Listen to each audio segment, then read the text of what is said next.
Hey, champs of Examsnet. Welcome to the question series of Examsnet. I hope this series of detailed explanation is helping you a lot. Today we'll be solving AFCAT 2, 26 August 2022, Shift 1 question paper. This paper is having about 100 questions, 25 questions from each section. English, Maths, GK and mental ability. So you are having 25 questions from each of the section. I hope you all are quite well aware of this format now.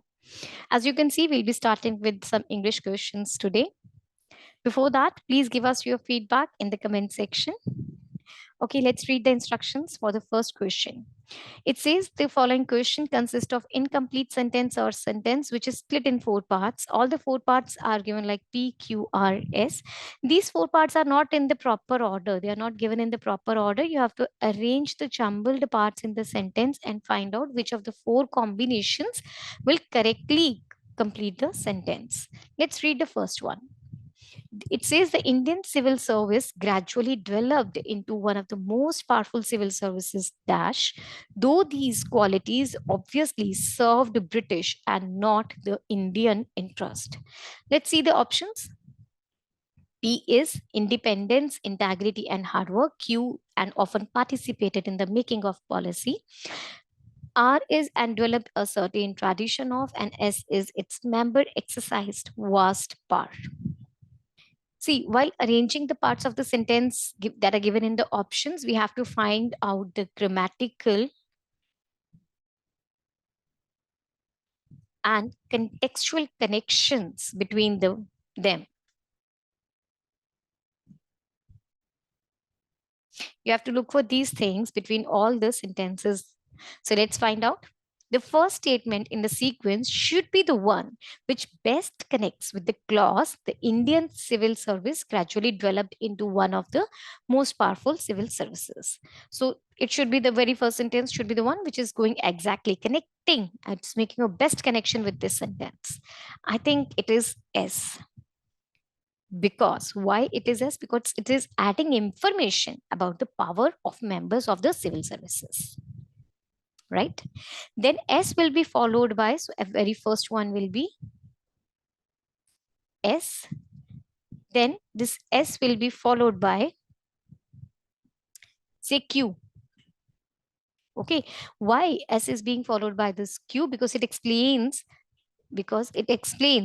that its members often participated in the making of the policy. Then it will be, so it will be Q over here, then it will be followed by R. Why? Because it explains the tradition of civil service. Then it will be followed by, lastly, it will be followed by P. P will come in the last because it talks about the tradition of independence, integrity, and hard work. So the correct sequence will be S, Q, R, P. Let's check out the options which are available over here. Option A is the right answer to the question. Correct? Let's read the whole paragraph once so that we can have a, okay, fine, we are doing everything correct. So let's read it down. It says the Indian civil service gradually developed into one of the most powerful civil services. Its member exercised vast power, often participated in the making of policy, and developed a certain tradition of independence, integrity, and hard work.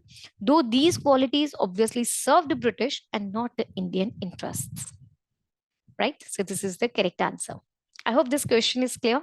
Let's move to the next one. Question number 2. We'll be following the same thing. You have to find out the correct sequence, which will be filled up in the blank. Right. So let's read it. The decomposers dash into the soil, air, and water. P is help in decomposing. Q and help to clean and hence help to clean the environment. R dead bodies of plants and animals. S and put back various useful elements. Let's check out again. See, we have to, while arranging the parts of the sentence which are given in the options, we have to again look at the option, the thing, grammatical and the contextual connections between the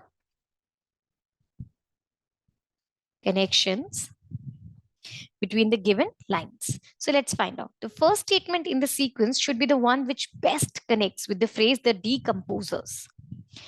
P, which says help in decomposing the. This goes well over here, the decomposers. Why? Because this P is adding information about the decomposers which help in decomposing.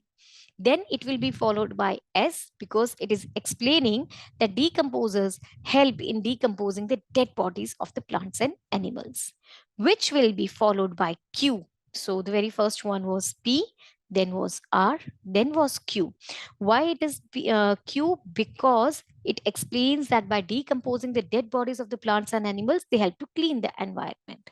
Lastly, you are left with S, and S will be the last one to come over here. Why? Because it mentions that after cleaning the environment, they put back various useful elements into the soil. Right? So the correct option from here you can clearly see is option 2, PRQS. This is the correct answer, option B. So let's read the whole phrase once again so that we can be sure like we are doing it correct. It says the decomposers help in decomposing the dead bodies of plants and animals and hence help to clean the environment and put back various useful elements. I hope this is clear. Okay, let's move to the next question. Question number 3. Thick glass may dash glass requires personal attention. Read out the options. P, of home bottle cutters. Q, which are available, are in many large stores, but any fine. S is B, cut with 1. We'll be seeing, when we are connecting the sentences, I just told you in the earlier two questions, we have to look for the grammatical and the contextual connections. Correct. So let's read. Let's see the very first one. The very first statement in the sequence should be the one which best connects with the phrase thick glass may. What do you think will fit over here? I think S will be the very first one. A thick glass may be cut with the 1 because it is adding information about cutting of the thick glass. Then after S, it will be followed by P. Why? Because it explaining that the thick glass may be cut with one of the home bottle cutters. Next, it will be followed by Q because it explains the availability of the bottle cutters. They are available, which are available. So it is explaining the availability of the bottle cutters, which will be followed by R, in many large stores, but any fine, because it is mentioning that the bottle cutters are available in large stores, right? So see, I think now it is making a very good sense. Thick glass may be cut with one of the home bottle cutters, which are available in many large stores, but any fine glass requires personal attention. So this is going well. Let's see which is the option. Option A is the correct answer to the question. Hope this is clearly understood. Moving to the next question number 4. Select the most appropriate word from the options against X. So now we have to fill in the blanks. These are the option givens. You have to tell which of these 4 options: occasionally, mainly, traditionally, fanatically, which of these 4 options will come in the place of X over here. Let's read this sentence so that we can have an idea which will come over here. Before moving with this, I would like to tell you the meanings of these words. Occasionally means infrequent, or which is something which is happening at irregular intervals. Mainly means mostly.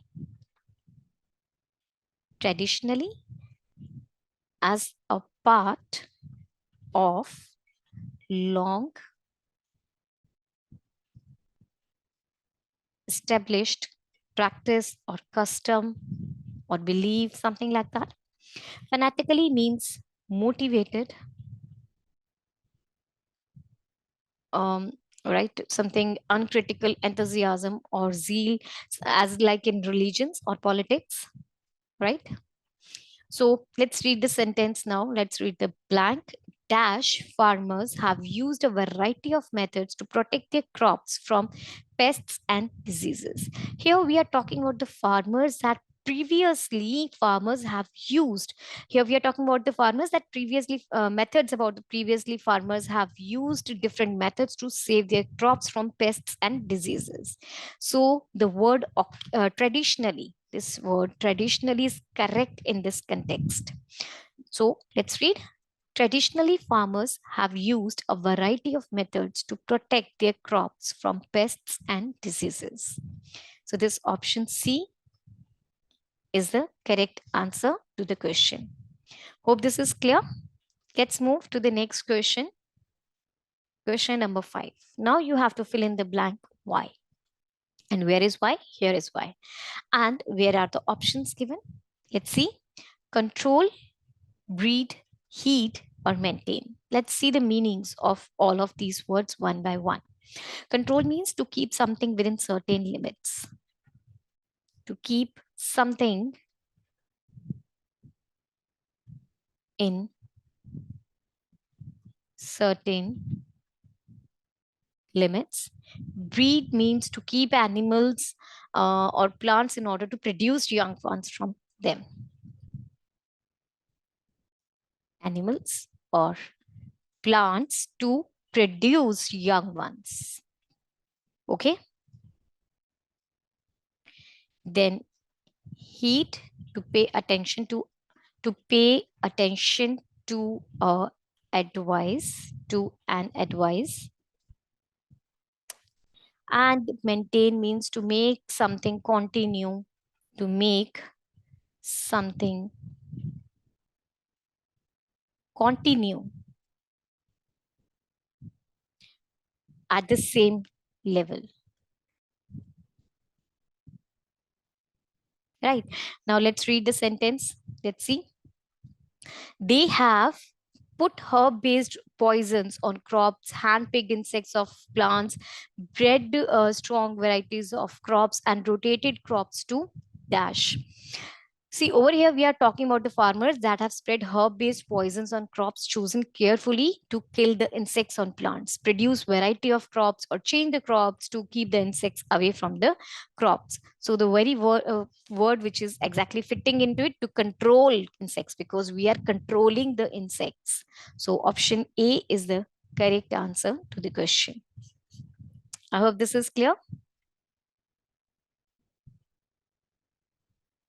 So next question is question number 6. Obviously, you have to fill in the Z blank. Let's see what is in the Z blank. Now, almost all farmers, especially all in the developed countries, on chemicals to control pests. Options are based, rely, perceive, or lay. Let's see the meaning of each of these words one by one. Based means use something specified as the foundation or the starting point of something. Rely means to need somebody.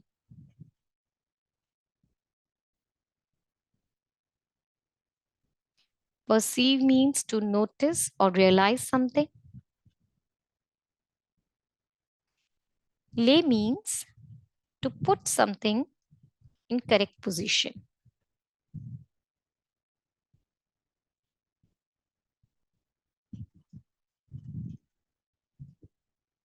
Here we are talking about the farmer that almost all farmers, particularly in developed countries, depend on chemicals for pest control. Depends means rely. This depends means rely. So the option rely is the correct option, to need somebody or something to do something. So this rely is the correct option over here. What we'll have? Rely. Let's check out the options. Option B is the correct answer to this question. Hope this is clear to you. Let's move next question number 7. Now you have to fill in the blank with the most appropriate word from the given options. And the given blank is: the diner complained that his meal was too dash to consume. Wobble, pure, brackish, delicious. So let's see the meaning of all the words one by one. Wobble means to move from side to side in not a steady way. Pure, you know what do you mean by pure? Something which is not mixed. Brackish means slightly salty. And delicious means having a very good taste or smell, something like that, have a very good taste or smell or something like. See, the given sentence is complaining about something like there's a meal and the person is complaining about that meal. The use of the word complaint is showing that the complaint is being held. Therefore, the most appropriate word over here is practice. Because the word verbal, see, it means to move from side to side, it doesn't fit in the sentence. Pure and delicious, they are the positive words, they are not the complaining words. Prakrish, that means the dinner might be too salty, so this is the only option which is going over here. Brackish, option C is the correct answer. Hope this is clear to you. Let's move next question. Question number 8. He returned to castle, stopping at the sound of dash from the direction of the forest. Options are calm, commotion, peace, quiet. Let's see the meaning of each of the words. Calm means when something or somebody is not excited, not worried, not angry, is very stable. Calm means stable, or you can say not angry or worried or excited, something is very stable. Okay. Commotion means great noise or excitement. Great noise or excitement. Peace means state of being calm.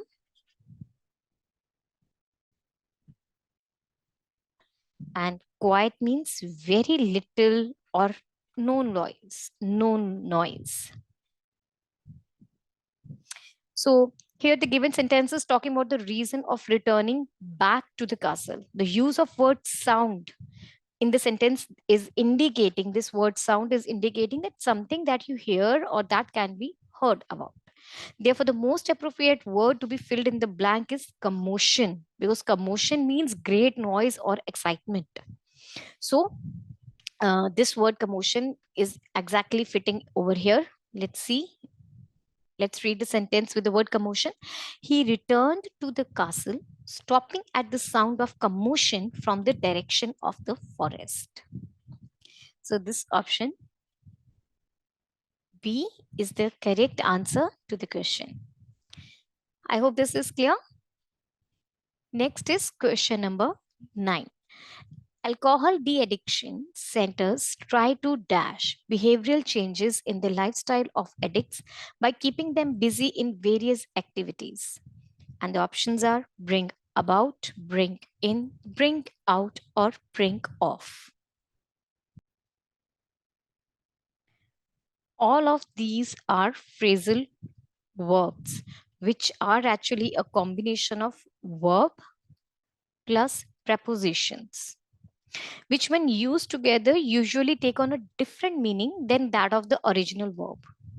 So let's see, these are all the important phrasal verbs with the word which are starting with the word bring. So let's see the meaning of each of them one by one. Bring out means to make something happen. Then bring in means to use the skills of a particular group or a person. Bring out means to produce a new product, to produce a new product or start selling it.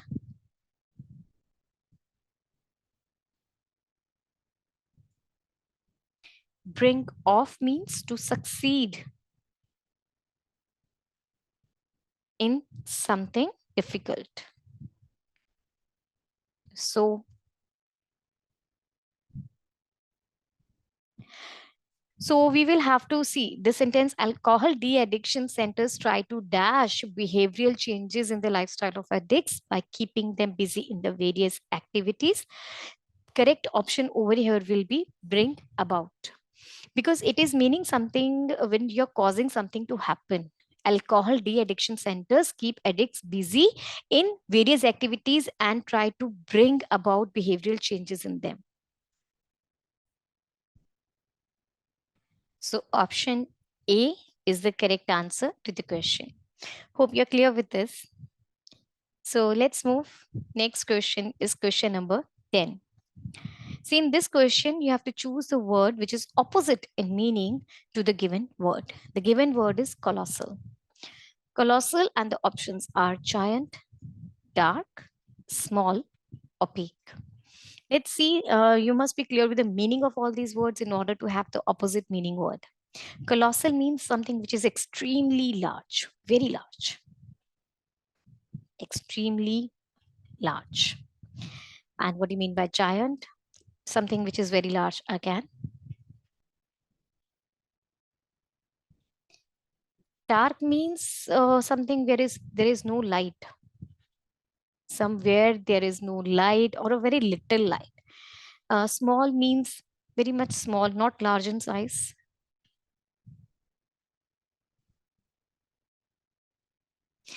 Opaque means something that is means something we can't see through. Something we can't see through, like a chair and a table, they are opaque objects or something like. So I think now you are very much clear which word is opposite to the word colossal. Colossal means very large, and the opposite word to the word very large is the word small. So option C is the correct answer to the question. So let's start with question number 11. In the following question, choose the word which is opposite in meaning to the given word. And the given word is intrinsic. And the options are benefit, acquired, extrinsic, or intensive. Let's look at the meaning of all of these words one by one. Intrinsic means belonging to something as a part of its nature.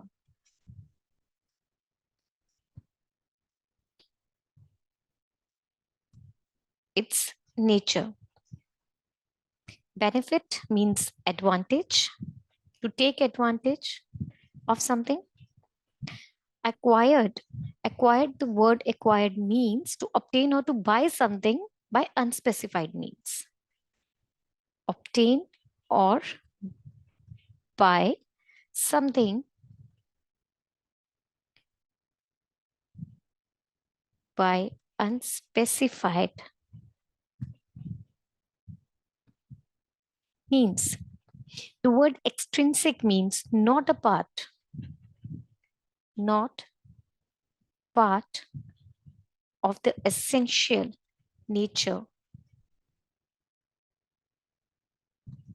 of something.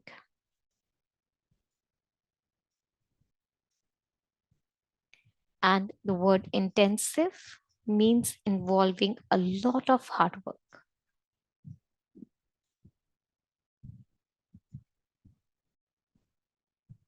In short time. So looking at the word intrinsic, which means belonging to something as a part of its nature, two options, acquired and extrinsic, they are seeming to be, they over here, they seem to be opposite of the word intrinsic.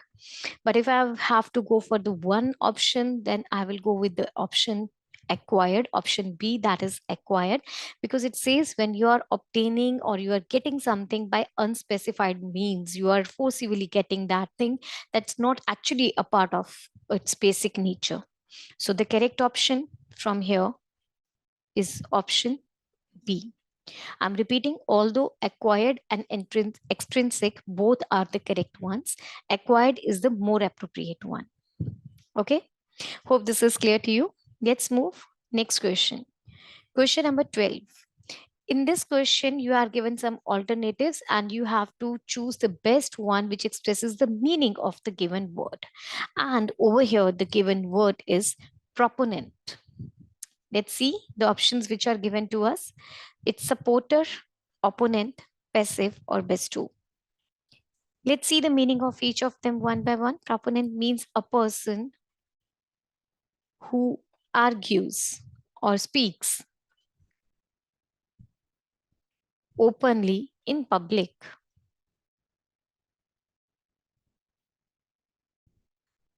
in support of some idea or some people. You can say in support of something. Okay. Supporter, you know the correct one. Like, what do you mean by a supporter? Person who supports someone, who supports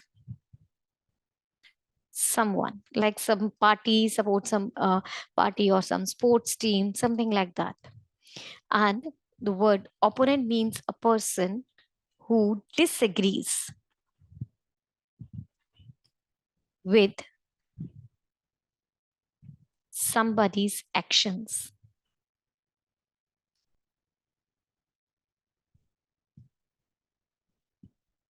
Then the word passive, it means when you are showing no reaction.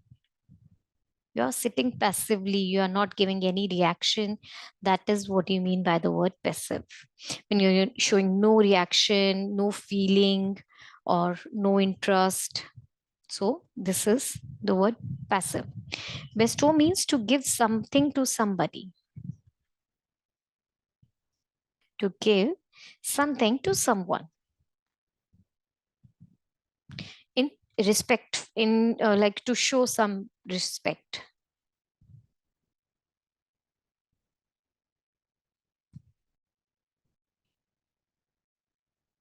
That is bestow. So you can see you have to find the best word which is expressing the meaning of the word proponent. Proponent says a person who speaks openly in public in support of something. So proponent can be the exact word, the synonym of the word proponent can be the word supporter. So here option A is the correct answer to this question. Hope this is clear to you. Let's move to the next question, question number 13. So now you have to choose the over here, you have to find out the idiom. You have to find out the idiom which is followed by the four meanings. Sorry, you are given the idiom which is followed by four meanings, and you have to choose the one which best expresses the meaning of the given idiom. Let's see the idiom which is given over here, haul over the coals. And the options: to scold, to barter, to pretend, to prevail. Let's look at the meaning of the given word, given phrase, haul over the coals. It means to criticize someone very sharply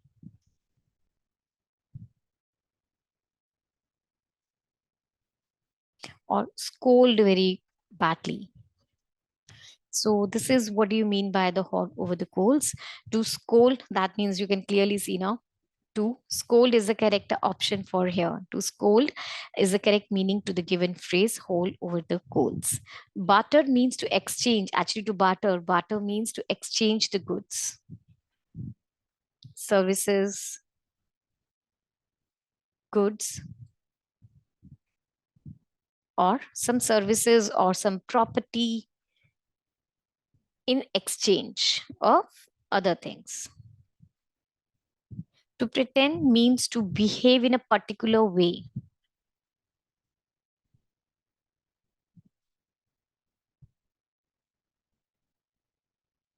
In order to make other people believe something that is not true, to pretend to do something which is actually not true. To prevail means to exist or be common in a particular place.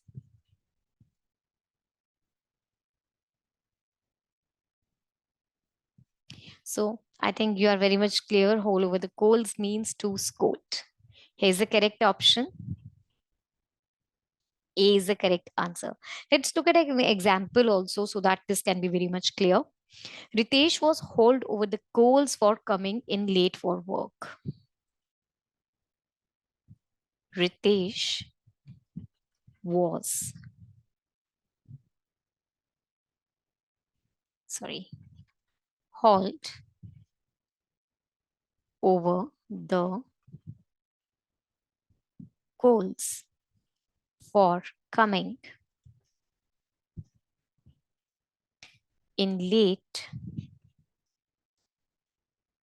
for work. This is the sentence for the given idiom. I hope this is clear to you now. Very well. Now let's move to the next question. So now in the next question, question number 14. In this question, a sentence or a phrase is given which can be substituted by one word. Like this is a phrase which is given to you, a divine force that some people believe controls our lives and in a way protects us is called. You have to give one word for this. You have to give simply one word for this, and you have to choose the most appropriate word which is explaining the meaning of this phrase. So let's see the options which are available to us: providence, universal, spiritual, metaphysics. Let's see meaning so that we can be sure like which will fit in the blank. Providence means God or a force that is believed to have control over our lives.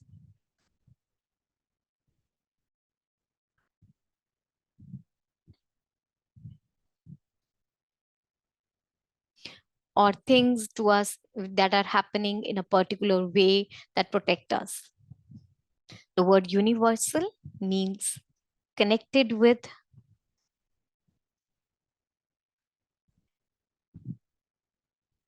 or done by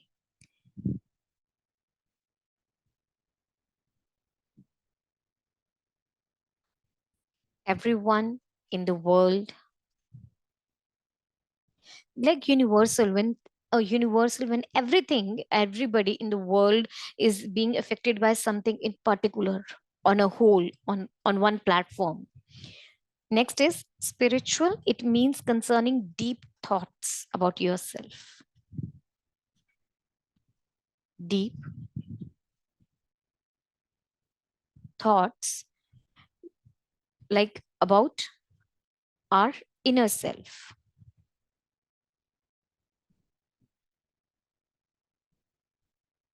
Metaphysics means area of philosophy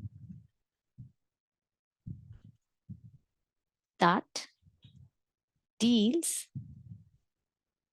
with the nature of existence.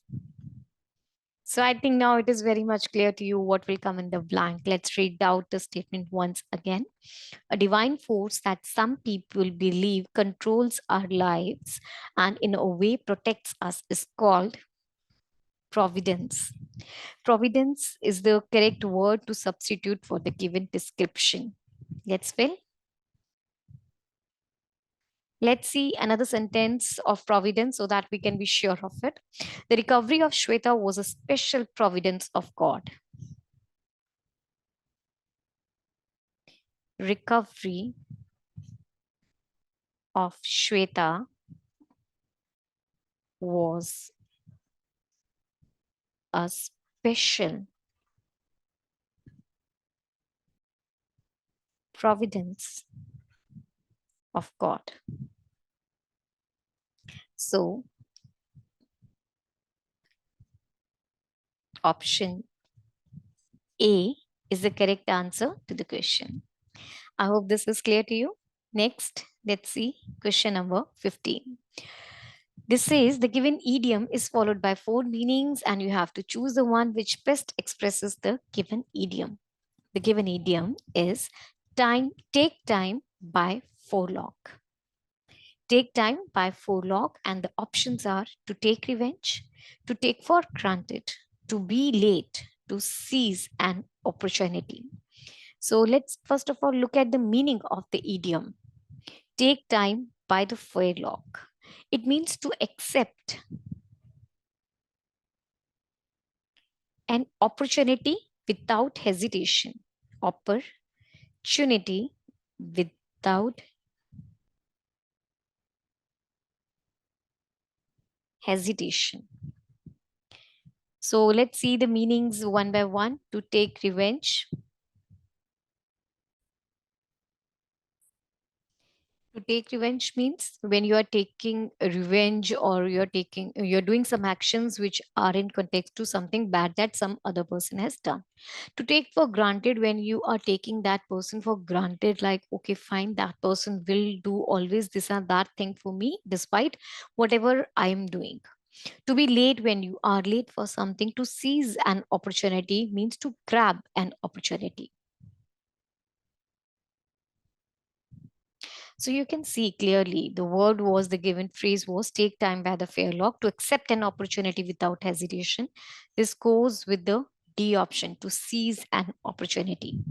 So option D is the correct answer to the question. Let's make a sentence for the given idiom.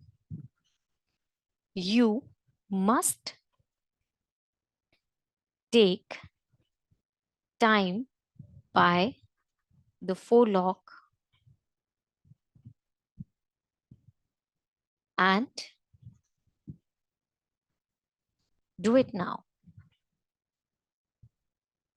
I hope the given idiom is very much clear to you. Let's move next. Question number 16. Question number 16, you have to fill in the blank with the most appropriate word from the given options. And the given blank, first of all, let's read is, you must dash to the rules followed by our company. You must obey, you must adhere, you must ought, or you must pursue. Obey means to do what you are told to do. Adhere means to continue, to support an idea or a rule.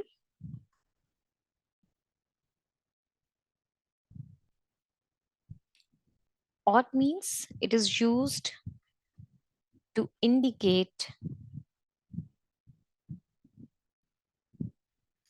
duty or correctness. Pursue means to try to achieve something.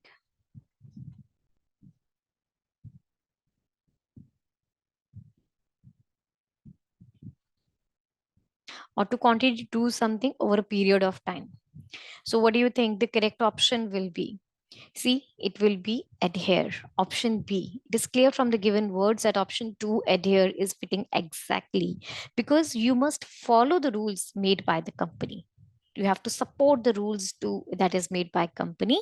So obey means it's acting in a very strict manner. Obey also means to follow the rules, but it's acting in a very strict manner. You must adhere to the rules followed by the company. This is going well with the given line. Let's see one sentence also for this.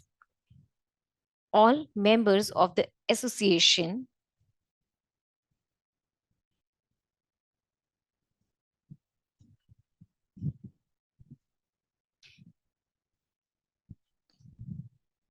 adhere to a strict code of practice. So I hope now you're very much clear about the answer. It is option B. Let's move to the next question. Question number 17.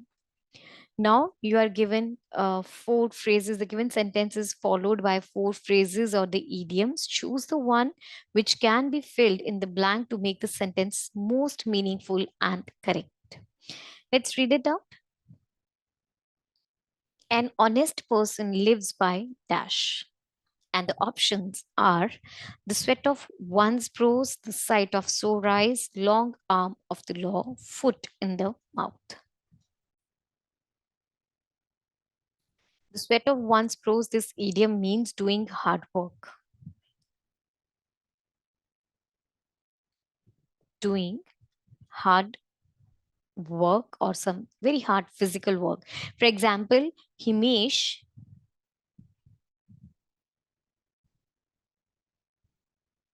earned his money by the sweat of his brow.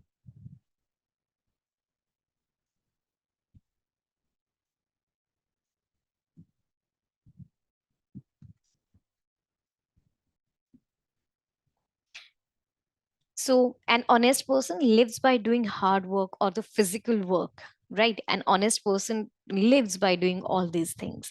So, I think from here it is very much clear that this option A correctly fills in the blank, right? Let's look at the meaning of other options as well. A sight for sore eyes means a person or a thing that is extremely pleased. A person that or like who is extremely pleased or relieved to see.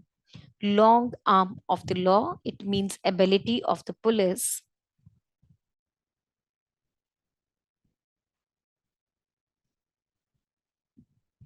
to find and catch people who commit crimes.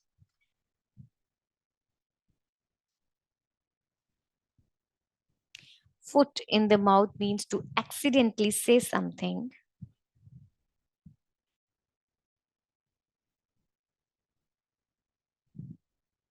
that is embarrassing.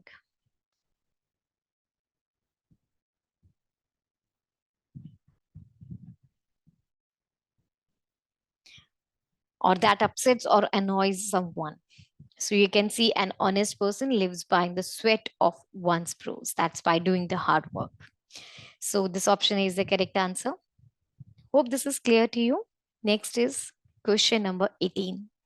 So you have to fill in the blank with the most appropriate word from the given options. A light breeze dash the forest fire and made it more dangerous. Give up, riled up, fanned, enraged. These are the four options which are given to us. Let's see the meaning of all of them one by one. Give up means to stop trying and accept that one can't do something.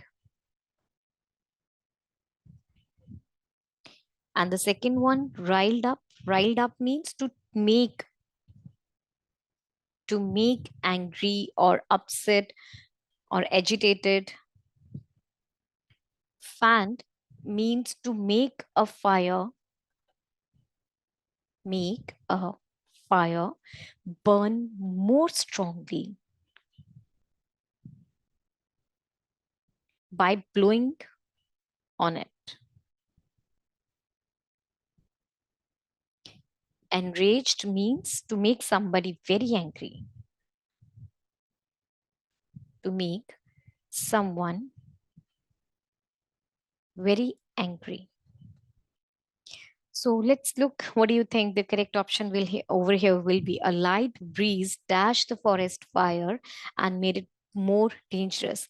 Fanned the forest fire and made it more dangerous. A light wind made the forest fire more strong and by blowing and hence made it more dangerous. Let's see one sentence also for the word fanned. Gusty winds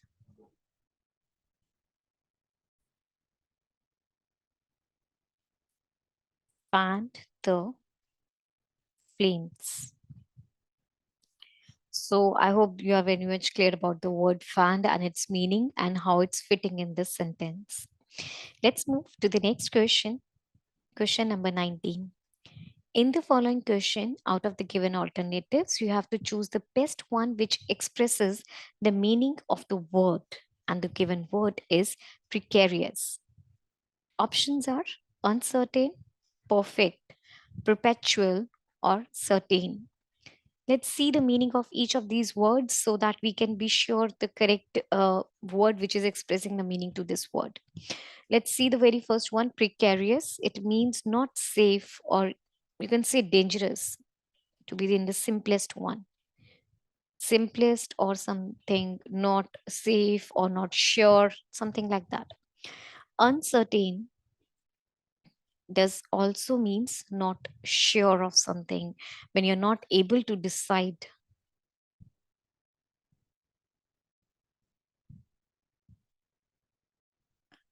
Perfect, it means completely good.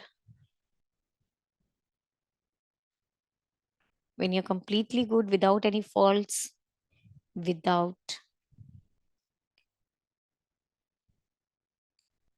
any faults. Perpetual means continuing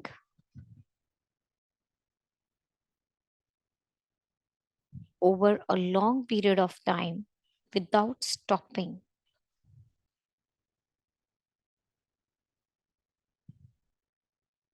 And certains means when you're completely sure of something. So you can clearly see you have to find the word which best expresses the meaning to the given word. Precarious is uncertain, when you're not safe, when you're not sure. So these two are the words which are having the same meaning. Perfect, perpetual, certain, they all leads to the positivity of something. And the correct option over here will be option A, right? Let's see a sentence also for the word uncertain. His political decision. Let's see the sentence. His political position has become extremely uncertain. Uncertain. How this is clear to you? Now let's move to the next question. Question number 20. So in this word, you have to choose the word which is opposite in the meaning to the given word. Let's see the word. The given word is engender. Options are cause, subdue, conserve, or restrain.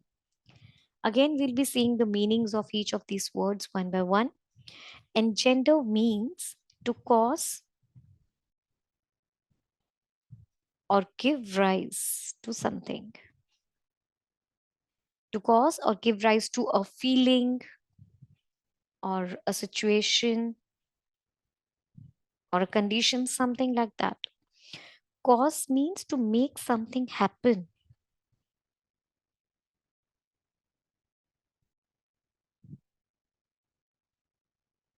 Subdue means to overcome or bring to bring something under control.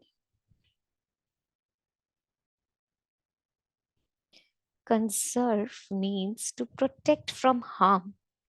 When you're conserving something, like you're conserving some forest animals. The word restrain means to prevent from doing something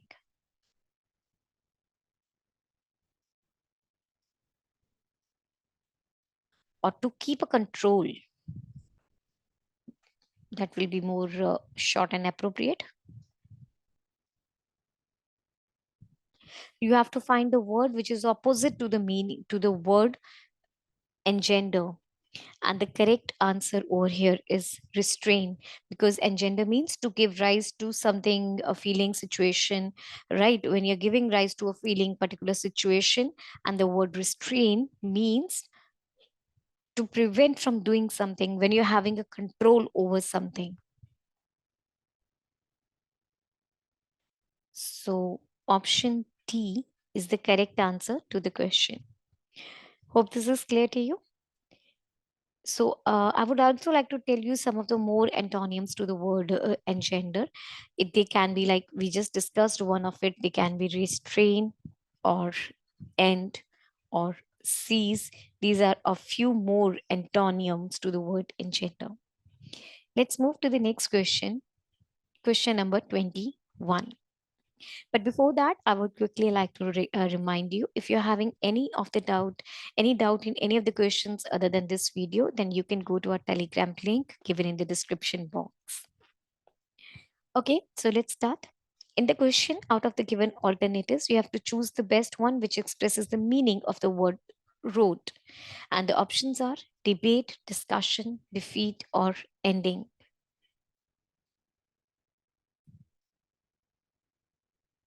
Wrote is a verb and it means to defeat an opponent completely.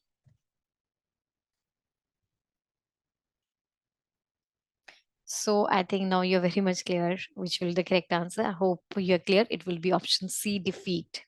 Right? Let's still look at all the other options which are available to us. The very first one is defeat. Defeat, you know this, when you're losing something, right? Sorry, it's debate. Debate means when a discussion in which the reasons are advanced, a discussion in which reasons are given for and against the given proposal. You're having a proposal and you have to, one party will speak in favor of it and another will talk in opposite against it. Discussion means an extended communication dealing with a particular topic. Communication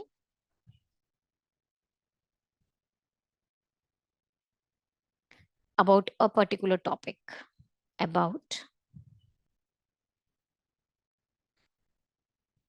a particular topic. Defeat means to lose. Ending, you know, this is when something is ended. Something is to be brought to an end.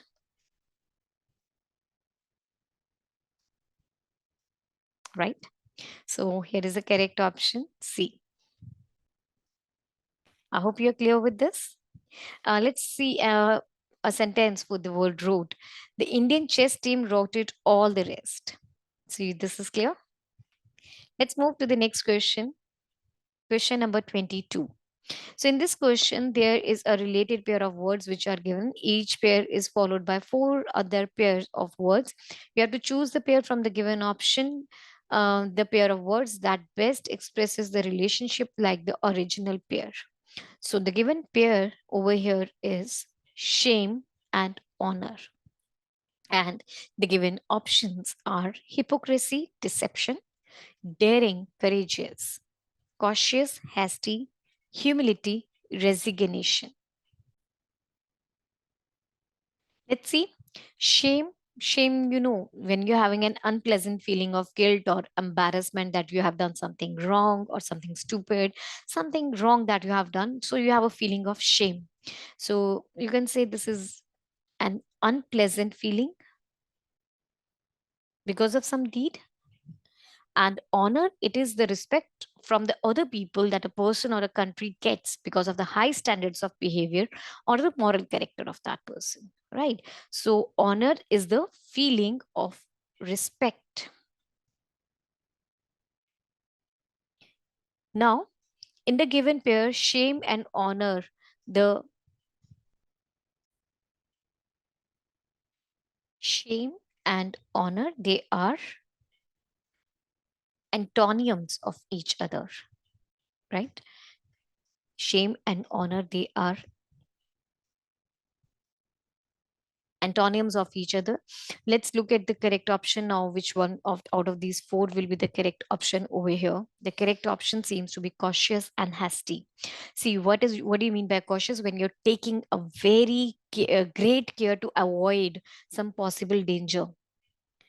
Cautious means to take a great care to avoid danger. And hasty, when you're doing something quickly without just thinking. So this they seem to be antonyms of each other. Therefore, cautious and hasty, they are antonyms of each other. Option C seems to be the correct one. Let's look at the other options also. Hypocrisy means behavior in which somebody pretends to have moral standards or opinions that actually she or he doesn't have. Okay, so you can say some behavior which does not actually exist. That person is not that type of person. Deception means making somebody believe or being made to believe that something is not true, like you're deceiving something, right? Making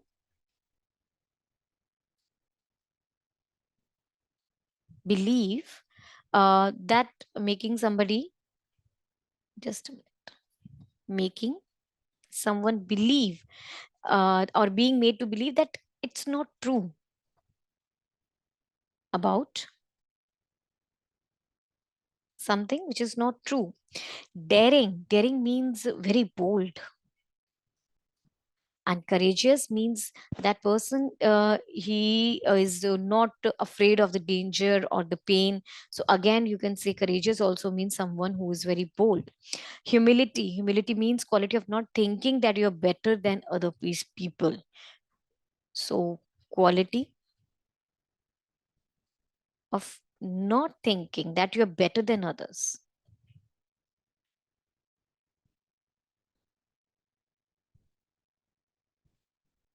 And resignation means state of accepting something unpleasant that you can't change when you're giving up on something.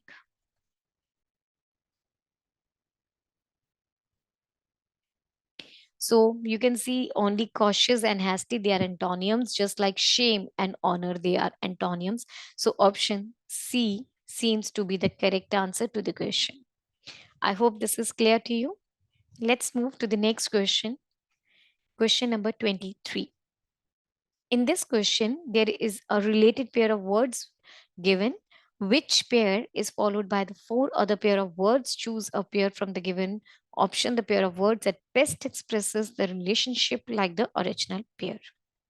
So the given options are exterminate is to eradicate, and the given word is exterminate is to eradicate, and the options are dismantle, fabricate, gentle, ferocious. Example, epitome, truth, fallacy. The word exterminate, it means to destroy or kill a large group of people or animals. Kill a large group. Now, this group may be of people, maybe of an animals, and eradicate means to destroy or get rid of something completely. So you can see exterminate and eradicate, they are what? They are synonyms of each other. Let's look at the option. The very first one is dismantle and fabricate. Dismantle means to take something to pieces. When you're dismantling, to bring something to pieces.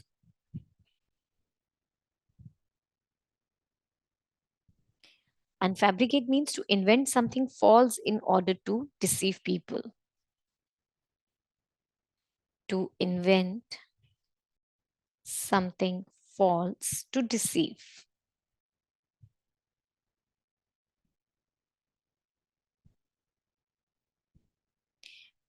Next is gentle. Gentle means kind, calm, and ferocious, it means very violent. Next is example. It means something such as an object, a fact, a situation which shows, explains, or support what you're saying. Like you're given an example over something, right?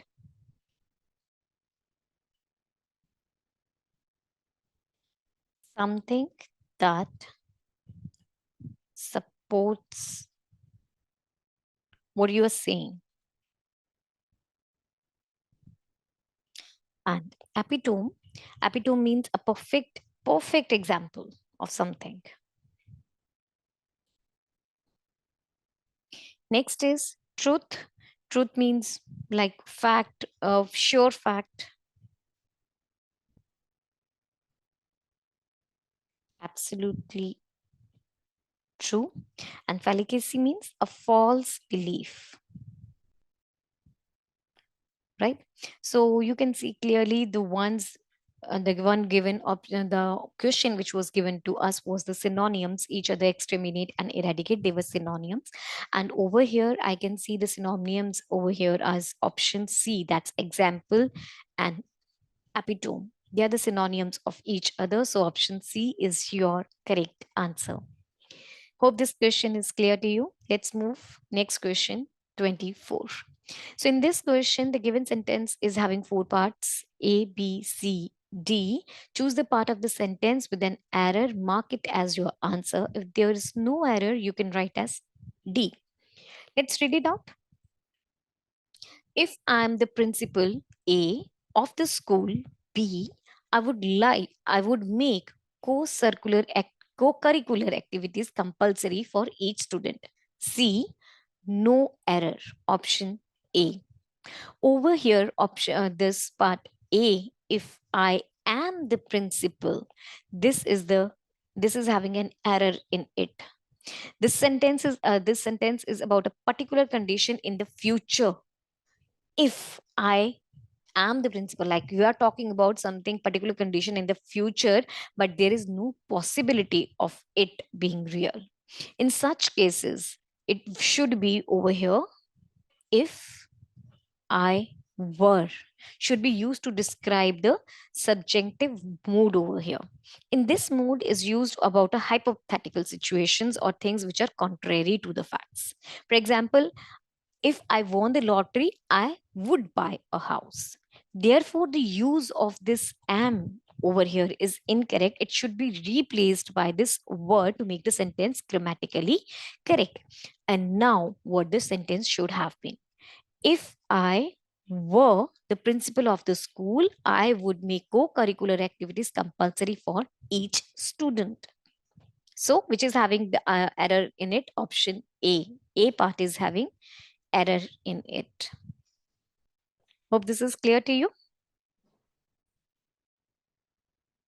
Let's move to the next question, 25.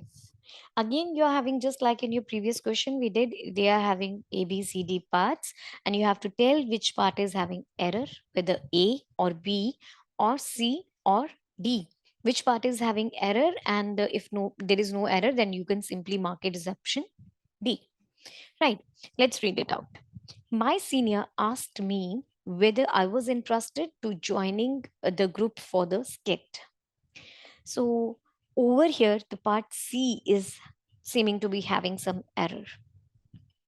Two, this infinitive is being used over here. So with two, we always use the base form of the verb. We don't use of the verb. We don't use this ing thing with two. Okay. So it should have been, since to is infinitive is used in the sentence, the word joining should be replaced with the verb join. Ing should be avoided. Ing does not come with the to. Okay, so now the correct sentence will be, my senior asked me whether I was interested to join the group for the skit. So which part is having error? Option C, that C part is having the error in this question. Hope this is clear. Let's move. Next question, question number 26. So this question again is having four parts, A, B, C, D, and you have to choose which part is having an error, and you will mark the option D if there is no error over here. So let's read. This judge was referring to the two postmortem reports that was reviewed by a team of forensic experts. Over here, part C of the sentence is having some error. The sentence is referring to the postmortem reports, right? So this is a plural subject. According to the subject verb agreement rule, the helping verb was should be replaced by were over here. Why? Because we are having postmortem reports, which is a plural in the sentence, and the correct sentence now should be the judge was, referring to the two postmortem reports that were reviewed by a team of forensic experts. So this C part is having an error. So option C is the correct one. So question number 27, let's start with this. Question number 27 to 30, they are based on a comprehension. You have to read this comprehension, this whole comprehension which is given to you, and then you have to carefully answer the given questions. So 27 to 30, now we are having four questions now on this only. Let's start reading the paragraph for this. Although interactions between humans and wild animals have been explored in the literature, the mechanisms for how such experiences influence well being is an area needing further examination. Despite ideographic differences between narratives, a common theme of relationships and connectedness between participants and non human animals emerged. The expression of this indicates that human dolphin experiences fulfill aspects of the human need for connection and relationships, and that the experiences promote well being and environmental behaviors. This is this is contextualized within an ongoing nature relationship and the importance of lifelong connection with wildfire to ensure that humans see themselves as a part of the natural world. The narratives reported here describe strong emotional connections transmitted through both tangible and perceived contact with dolphins, which translate into positive senses of emotion and well-being. The connections described are powerful perceptions of communion and mutual exchange become articulated through the rhetoric of friendship and kinship. Importantly, it appears that dolphin encounters are signifiers of wider relationships both with nature and the people. In this case, participants are reinforcing established habits of nature connectedness, habits reflecting a lifelong involvement with non human animals. So let's see the very first question, 27th question. What it is asking you, which word mentioned in the passage can replace the description, the art of speaking or writing effectively? Out of which of these words they can be replaced by this phrase? Let's read. The very first one is rhetoric, and then reinforcing, ideographic, and kinship. Rhetoric means a way of speaking or writing, way of speaking or writing that is intended to impress people, but is not always sincere. Then reinforcing, it means to make something stronger. Something stronger.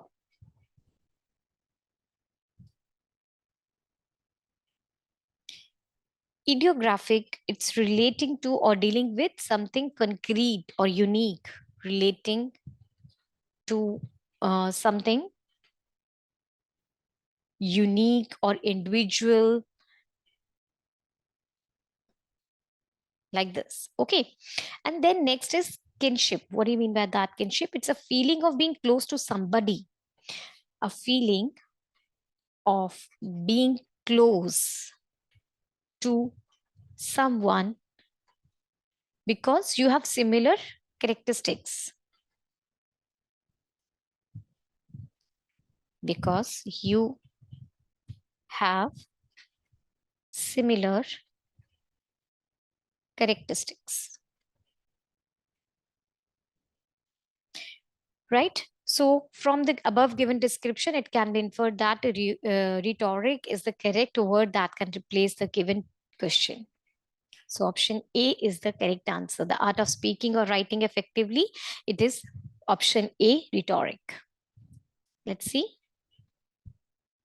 Option A is the correct answer to the question. Let's move next. Question number 28.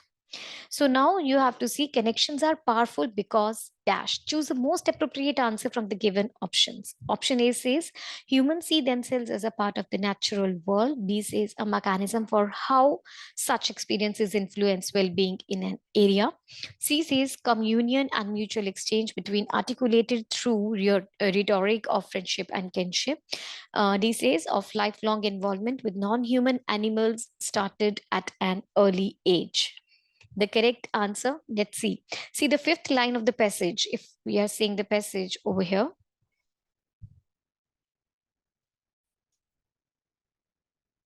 says the connections described are powerful. Perceptions of communion and mutual exchange became articulated through the rhetoric of friendship and kinship. So from the above thing, we can clearly see that option, which option is the correct one? Option C is the correct answer to this question,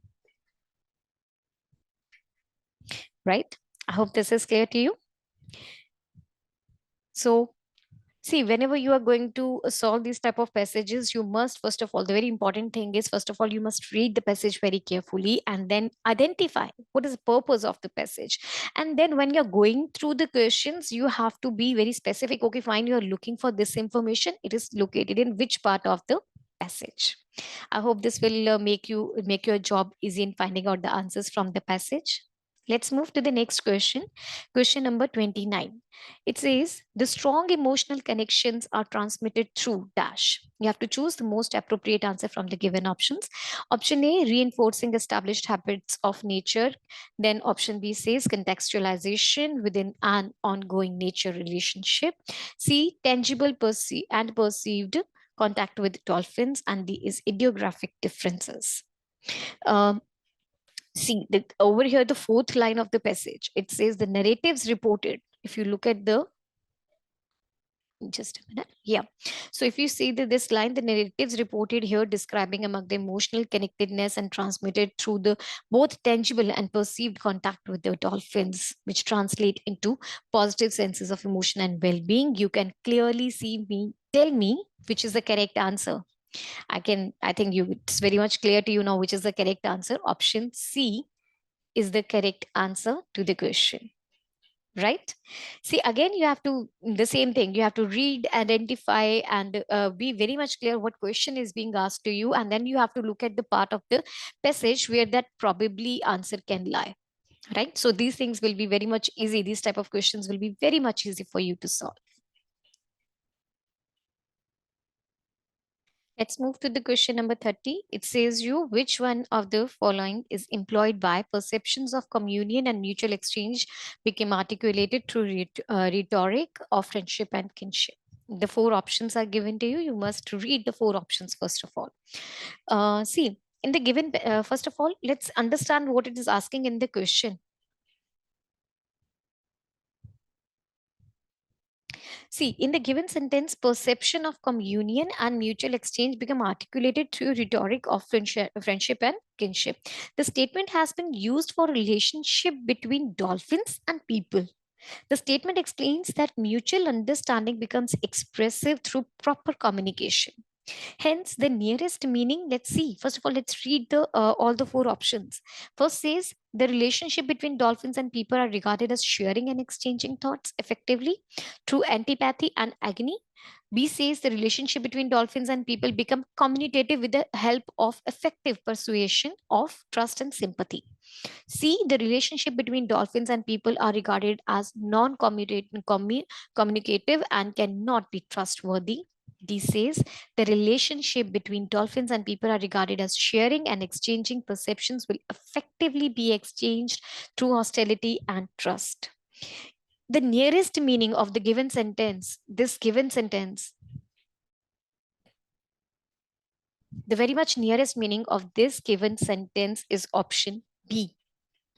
The rest of the options, they have negative words, which make these options incorrect. All of them, this as well as this, they are having some negativity in them, right? So option B is the correct answer. So now we are done with the comprehension part, and I hope this is clear to you. Let's move to the next question. We are done with all the English part questions. There were 30 English questions in this paper, and now we are moving to some quality mathematics questions. Let's start with this. See, now you're having, it's given if P is AB square and Q is A square B, then A and B are prime numbers. Then HCF and LCM of P and Q respectively are. You need to be very much clear like what is HCF and LCM of the given number. See, HCF, it is like, I hope you know already the full form, highest common factor, right? And how do you get this? This is actually product of the smallest power of each common prime factor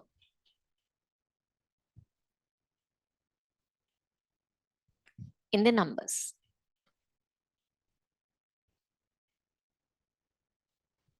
right? And see, if I have to find the HCF, let's find the HCF right now. So P is given to be AB square and Q is equal to A square B, right? So you have to find out the smallest part. This is having, let's break it down. So from here, you can say P is equal to A into B into B. And this is A into P, right? So we are having to look at the power only, and the smallest power of A in both the cases is A raised to power 1. Here is A raised to power 1, so A raised to power 1. So this is what we are calculating HCF as. And what is the smallest power of B? It is again 1. So what is the HCF? It is AB. Now let's go for LCM. It's lowest common multiple. And how do you find it out? It is product of the greatest power, product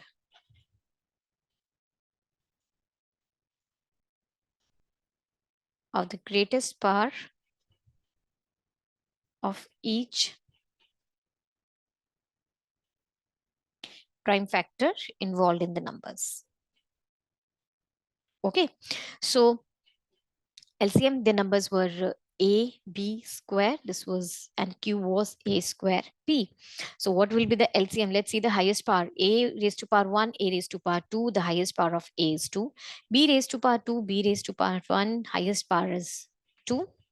So A square, B square is the LCM of it, right? So this is HCF and this is LCM of the given number. Hope this is clear to you. Let's check out the options. So which is the correct option? You can clearly see that option B is the correct answer to the question, right? So if you're clear with this question, then let's move next question. At what time between 5 and to 6 o'clock will the hand of the clock points coincide with each other? See, the formula for this, we have a formula. If you know this formula, the question will be pretty simple and easy for you. Please remember this formula, the formula that we'll be using in this question. The angle formula for the angle between the hour and the minute hand. So the formula between the hour and the minute hand is given by theta is equal to 30h minus 11m upon 2. Right? So what is theta? It is the angle between the hour and the minute hand. Theta, angle between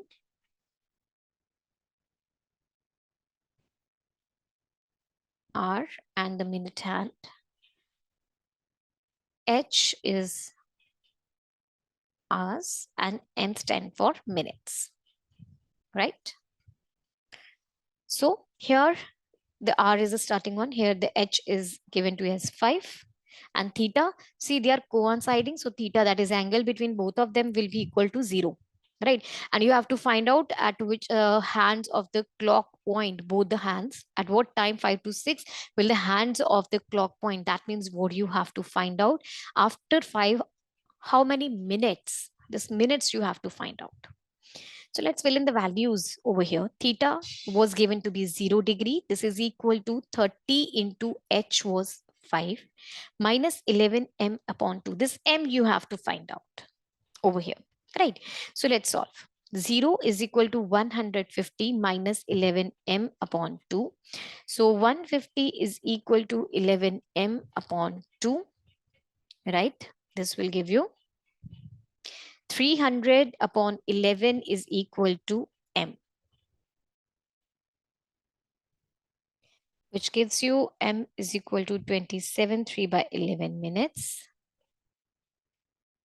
So the correct answer, see, it happens after 5. So the correct answer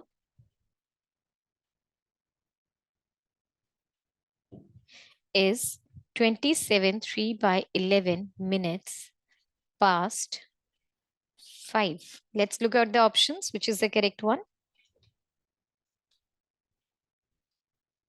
Option C is the correct answer to this question, right? Hope this is clear to you. Let's move next question 33. Two dice are thrown simultaneously. You have to find the probability of getting a sum more than 7. Right. See the formula, first of all, what we'll be using in this question. This is a probability question. You can clearly see this is a probability question. So we'll be talking about the probability formula. So probability of occurrence of an event.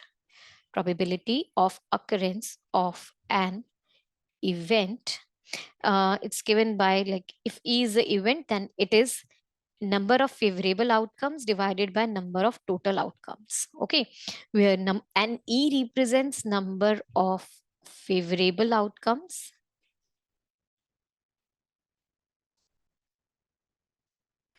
and this one is number of total possible outcomes.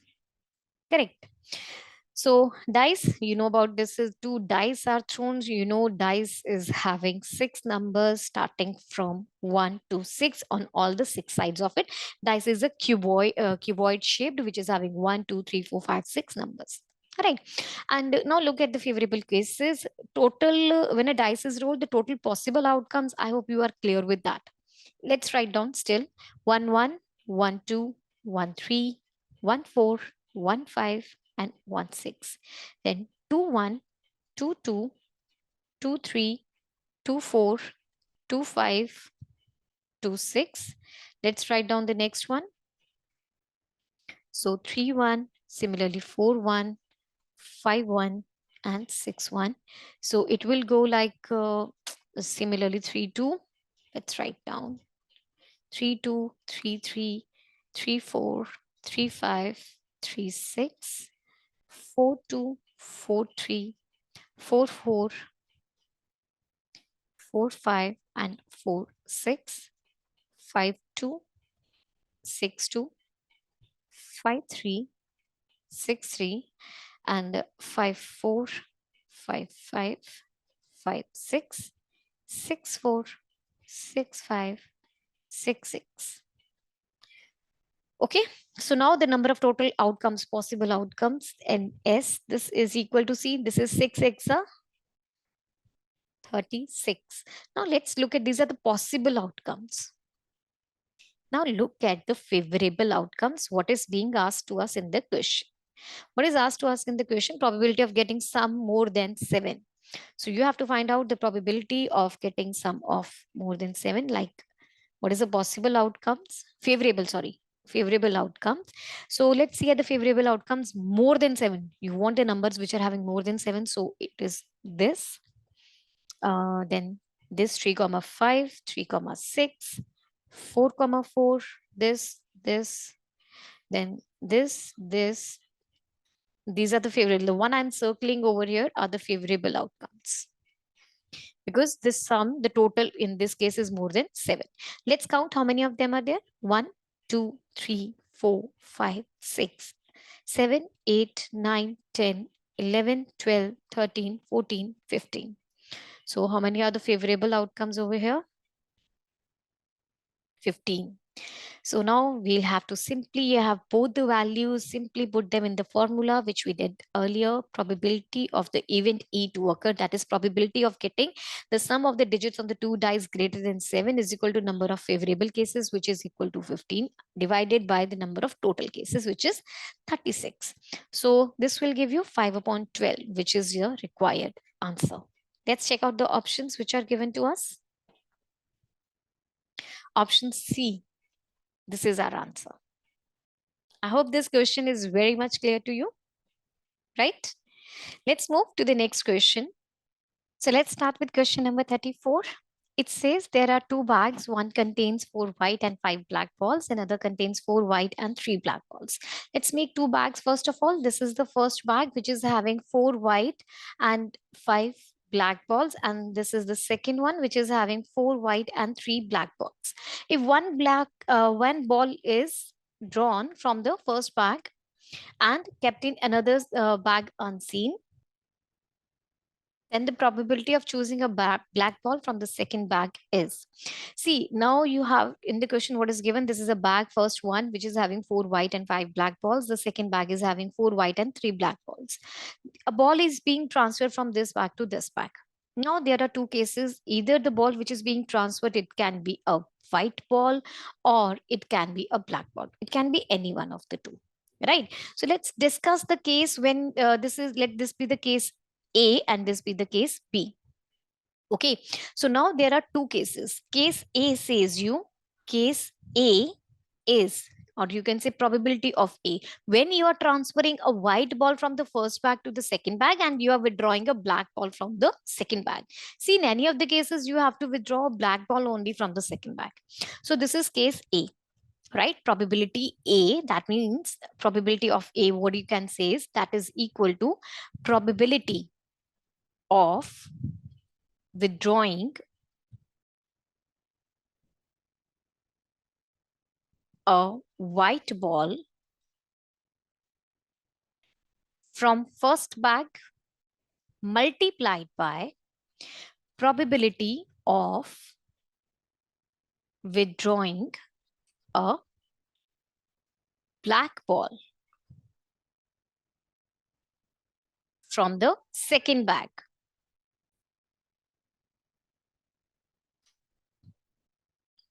From the second bag. Okay, so what is the probability of withdrawing a white ball from the first bag? There are 4 white balls and the total number of balls in the first bag is 9. So the probability is 4 by 9 for this one, right? This probability is 4 by 9. And what is this probability? See, when you're withdrawing a white ball and keeping it into the second bag, how many balls are there in the second bag now? I'm just drawing it for the second bag now. How many balls are there in the second bag? Initially it was 4. Now it will be 5 white and 3 black. Right. So now it will be given by 3 upon 8. All right. Why 3 upon 8? Because there are 3 black balls and the total number of balls in this case is 8. This will be 3 upon 8, which will give you a total of 12 upon 72. This is case A. Okay.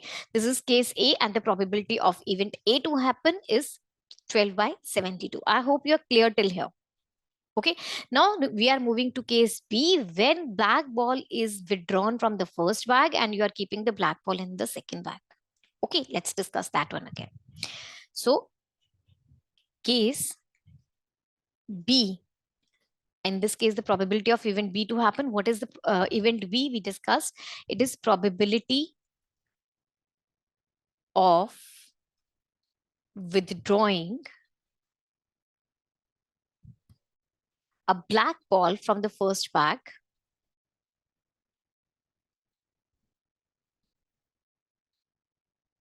multiplied by probability of withdrawing a black ball from the second bag, right? So now what is the probability of withdrawing a black ball from the first bag? See, there are 5 black balls and the total number of balls are 9. So the probability in this case will be 5 by 9 multiplied by. Now, if you are withdrawing a black ball from the first bag and keeping in the second, now you are having 4 white and 4 black balls in the second bag. Okay. Now the probability of withdrawing a black ball is 4 by 8 because the number of black balls is 4 and the total number of balls is 8. So now this will be equal to 12 upon 72. Okay. Right, this is only these two events are possible, event A and event B. We have calculated the probability of event A and the probability of event B. We have calculated the both. Now see, you have to tell in the question the probability of choosing a black ball from the second bag. So now the required probability, see, you are withdrawing black ball in either of the cases, right? That is given by probability of the event A to happen plus probability of the event B to happen. Okay. Probability of the event A was equal to 12 upon 72 and this was equal to 20 upon 72. So this will give you a total of 32 upon 72. 8 fours are 30, 8 fours are 32 and 8 nines are 72. So the required probability over here is 4 by 9 and this is your answer. Let's go to the options to check out. So option A is the correct answer to the question. I hope you're clear with this question. Then let's move to the next question, question number 35. This question deals with the simple interest and the compound interest. Right, you must be aware of the formulas. See, there are some particular formulas for the simple interest. If you are given, let's read the question first of all, then I'll be discussing more about it. The difference between the simple interest and the compound interest on a certain amount of money for 2 years is 10% per annum is 631 rupees. You have to find out the sum which was invested initially. Okay. Now, you are given that simple interest and compound interest difference. Why I'm writing down compound interest minus simple interest? Because compound interest for the same sum of money, time and the rate, compound interest is always bigger than the simple interest. So in the question, what is given to us, first of all, is CI minus SI is equal to 631. This is given to us, first thing. Okay. Now you are also given that rate is equal to 10% and time is given to you as 2 years. Now, there are some particular formulas with us when you are given the difference between the compound and the simple interest. For example, you are given 2 years, we have a particular formula for this. Your calculations will be super duper easy if you are going to use this formula. Formula that we are going to use over here is difference between CI and SI for 2 years. This formula is particularly when the difference for them between the compound interest and the simple interest is meant for 2 years. Okay. This formula is given by P into R upon 100 square. Right. Where P is what? P is principal and R, P is principal amount and R is rate percent. Okay. Now let's go to the solution part. We know everything, right? So we just have to fill in the formula. You are given in the question that CI minus SI is equal to 631. You know this is equal to P into R upon 100 raised to power 2 is equal to 631. Here R is given to you as 10. 10 upon 100 square is equal to 631. P into this will be 1 upon 10 square. This is equal to 631 and you will get P is equal to 6100 rupees. This is the initial amount which was invested. And this is your answer. Right? In the question you are asked, find the sum, and what is the sum which was invested in the question is option C.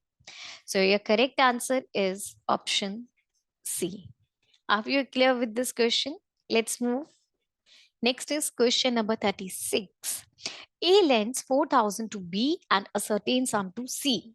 At the same time, at 7%, per annum simple interest. If after 5 years, A receives 3,500 as interest from B and C, what is the difference of sums given to B and C by A?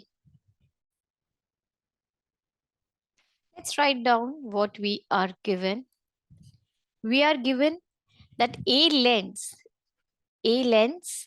4,000 rupees to B and a certain sum to C. So A lends a certain sum to C also at the same time at 7% interest. So time is same for both of them and the rate of interest is 7%. Time is 5 years in this case. It's given over here. Okay. So let's start with the question. First of all, these are the things which are given to us. Also, we are given one more thing that A receives 3,500 rupees as interest from B and C. So what are the formulas which are being used in this question? Simple interest, this question is all about simple interest. You know, this is equal to PRT upon 100. That's principal into rate into time upon 100. Now let's move to the solution part. So in this question, first of all, let X be the sum lent to C by A. Okay. Interest for 5 years is equal to 3,500 rupees. Correct. So this is the interest paid by A. So this interest is paid by A as well as B. Right.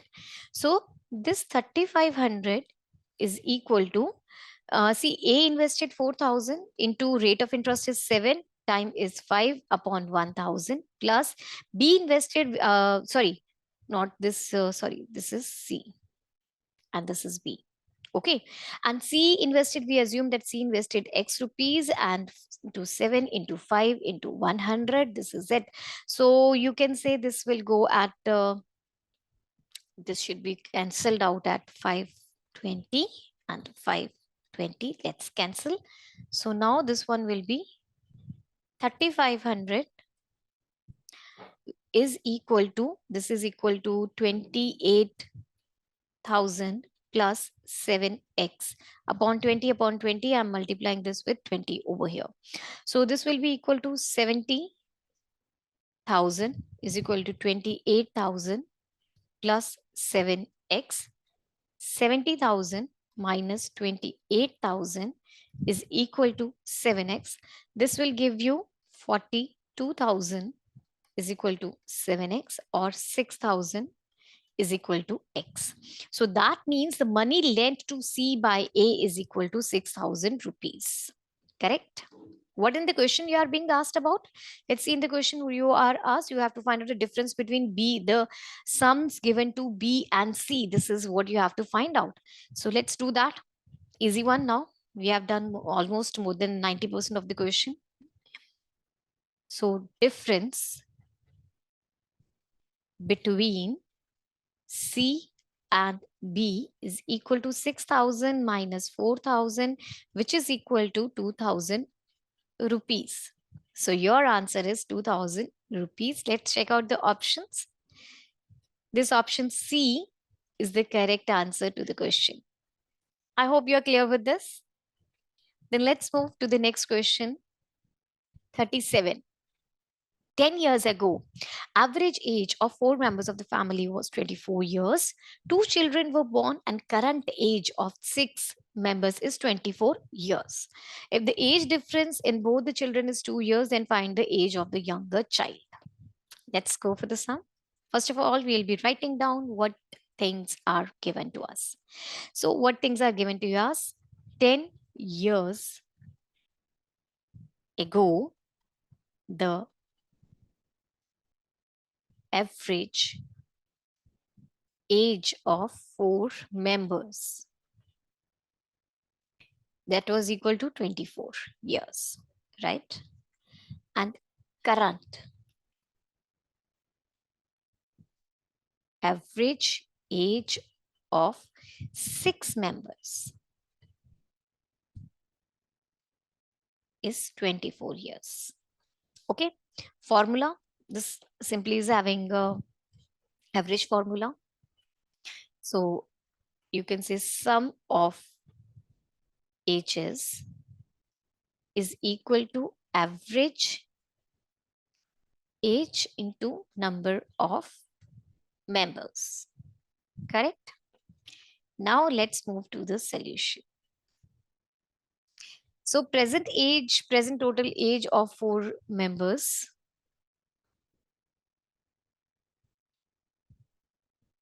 Present total age of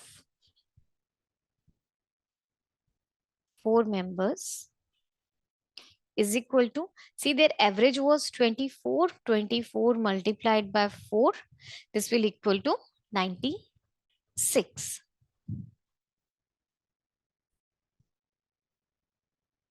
Here I will be adding 10 into 4 also. Why I am adding this 10 into 4? Because this age of 4 members was taken 10 years ago. So 4 members 10 years ago, this 24 into 4, that's 96 is the age of the 4 members 10 years ago. After 10 years, that 40 will be added. 10 years for each member. The 40 will be added. So it will be 136 years for these 4 members. Okay. So 4 members, their current age is 136 years. Some of their ages. Okay. Some of the ages of these 4 members is equal to 136 years. Right. Now, we will be discussing, this is the case when we discussed age of this 4 members currently. See, 10 years ago, their average age was 24. So now what we'll be doing? We'll be just adding 40 to their age 10 years ago. So we will be getting 136. Now, current age of 6 members. What is the current age of 6 members? So present total age of 6 members. Now, these 6 members also include 2 kids. Okay. This is including 2 kids, 2 children. Right. This is equal to what? Again, 26 in 24 into 6, that is equal to 144 years. See, this is the present age of the 4 members. This is the present age of 6 members, which is having 2 kids. Correct? So, sum of ages of 2 children is equal to 144 minus 136, that is equal to 8 years. Also, you are given in the question the difference between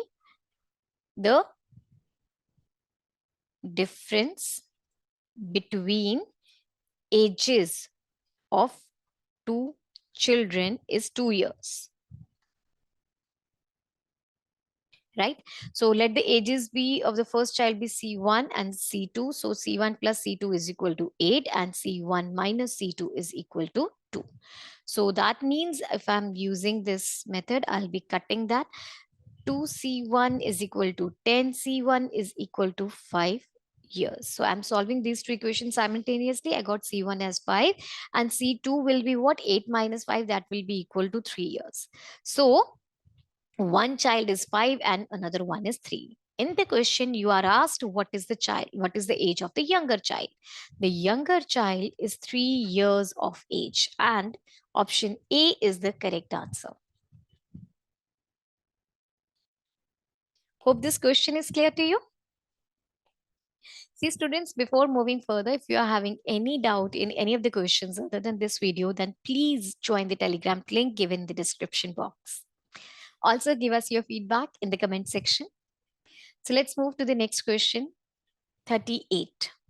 There are 2 sections of A and B of class containing 40 and 44 students respectively. If the average weight of section A is 35 kg and the section B is 37 kg, then the average weight of the whole class is equal to. This is a pretty quite an easy question, simple average sum. So you can see you are having in all the questions, you are having about 2 to 3 sums based on average. So must be clear with the concept. So let's write down what is given. Number of students in section A. Number of students in section A is 40 and in section B is 44. Okay. Now average weight of section A. Second thing, average weight of section A is equal to 35 kg and average weight of section B is equal to 37 kg. Let's see what formulas we are using over here. It said that average is equal to sum of observations divided by total number of observations. Right? So based on this, let's go to the solution. Weight of section A, that is equal to average into the number of students in section A. Number of students in section A is 40. Average was given to us 35. That will be a total of 1400. Now, weight of section B, that is equal to number of students in section B is 44 and the average A weight is 37, which will give you a total of 1628 kg. Total weight will be a sum of 1400 and 1628, which will give you 3028. Okay, so this you have now you have to, this is total weight and total number of students, that is equal to 40 plus 44, that is equal to 84. Now you know the formula for calculating the average. Average, you know, that is equal to total weight upon number of students, that is equal to 3028 divided by 84, that will be 36.04. So the average weight will be 36.04. Let's check out the options. Option B is the correct answer to the question. I hope you are clear with this. Then let's move to the next question, 39.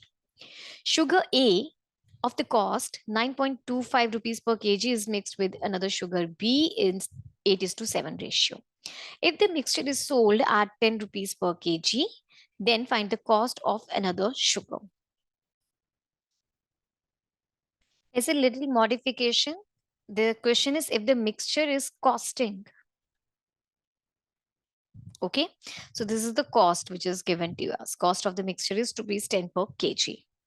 Let's write down things which are given to us. Cost of sugar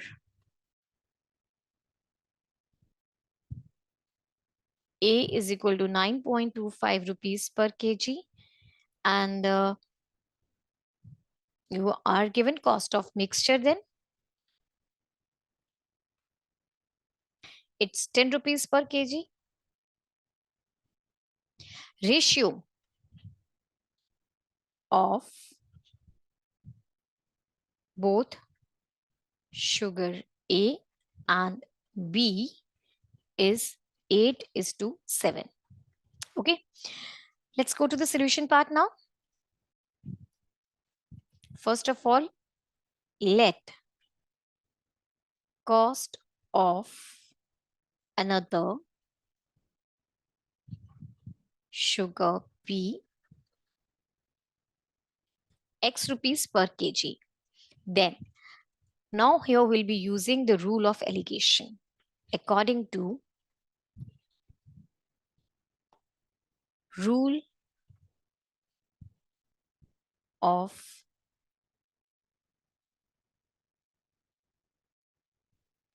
allegation. This is A sugar, this is B sugar. The rate was 9.25, the rate was X, and here is the total costing 10, right? So this is given by, this is equal to X minus 10, and this one is equal to 10 minus 9.25. So they are, which is equal to 0.75. So they are in ratio. So now according to question, this is the first ratio, this is the second ratio. According to question, X minus 10 upon 0.75 is equal to 8 upon 7. Now you got your equation. Things are very much easy. 7x minus 70 is equal to 8 into 75 upon 100, which gives you 3 upon 4. And this will cancel. You have 7x minus 70 is equal to 6, or 7x is equal to 76, which gives you x is equal to 10.85 rupees per kg. So here you got your answer. Let's check out the options. Option D. This is the correct answer to the question, right? Next, question number 40. 27.44% of 0.433% up to 6 decimal places is. Simple percentage question. This type of questions come quite a number of less times in the paper, but these type of questions are likely to, like, maximum you can have one question from the one question only from this type of questions. Okay, there's nothing given in the question or nothing formula being used. This is simply a percentage. See, there is a bit of correction. It is 27.44 of 0.433%. So let's go directly to the solution part.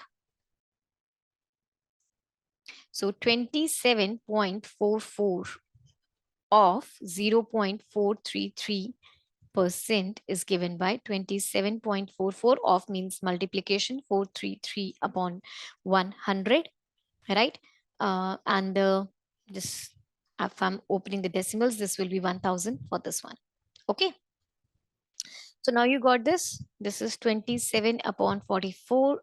Sorry, 2744 divided by 100 into 433 divided by 1000 into 100. When you are solving this whole calculations you will be doing, you'll be getting your answer as 0.118815. This is your correct answer. So let's check out the option. Option A is the correct answer to the question. Then let's go to the next question, 41. Two trains starts from P and Q. So this is point P and this is point Q. This train is moving from here. Train is moving from P point, speed of, let's say train P only. So this train is having the speed of 50 kilometers per hour, and the speed of this train is moving in the opposite direction. The speed of this train is 40 kilometers per hour. Now, let's write down things which are given. That we are given that speed of, let it be train P only. Speed of train P is equal to 50 kilometers per hour, and speed of train Q is equal to 40 kilometers per hour. Formula which is being used is equal to time is equal to distance upon speed. Let's go with the solution now. So let the distance covered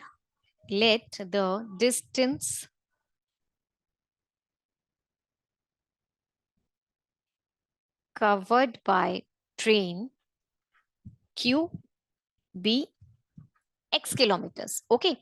Now, since P and Q, they are taking the same time. Therefore, time taken by train P is equal to time taken by train Q, because they are meeting at the same point, right? So what is the time taken by train P? The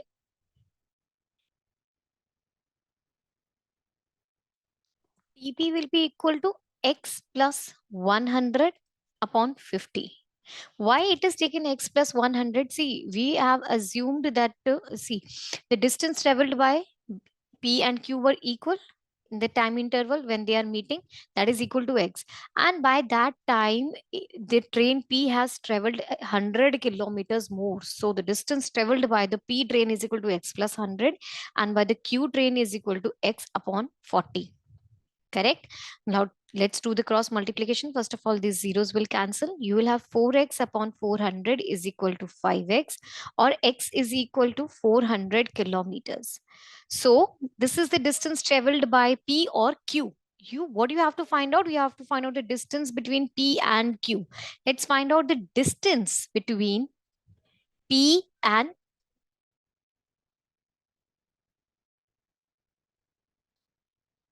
Q. That's equal to 100 plus x plus x, that is equal to 400 plus 100 plus 400, which will give you a total of 900 kilometers, which is your answer. So let's check out the options. You have option B as your answer.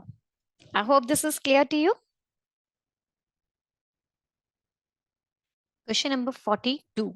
5 men and 4 women can do a piece of work in 10 days, and 4 men and 7 women can do the same work in 8 days. Find the number of days taken by 11 women to do the same work. Let's write down things which are given to us.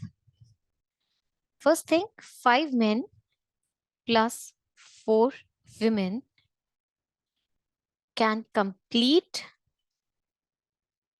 one work in 10 days. Okay. Also, 4 women, 4 men, sorry, plus 7 women can complete one work in 8 days. The formula which is being used in this question, that's M1 into D1 into H1 whole divided by W1 is equal to M2 into D2 into H2 divided by W2, where M1 is the number of men, number of days, number of hours, and the work done. This is for the 1 and 2 when they are doing the same type of work. Okay. So let's move to the solution part. Let's move. Solution says, first of all, we'll be assuming the efficiency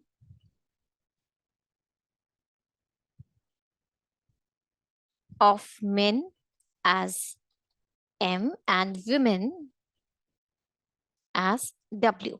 Okay. Now, according to question, 5 men and 4 women, the work they do in 10 days is equal to work done by 4 men and 7 women in 8 days.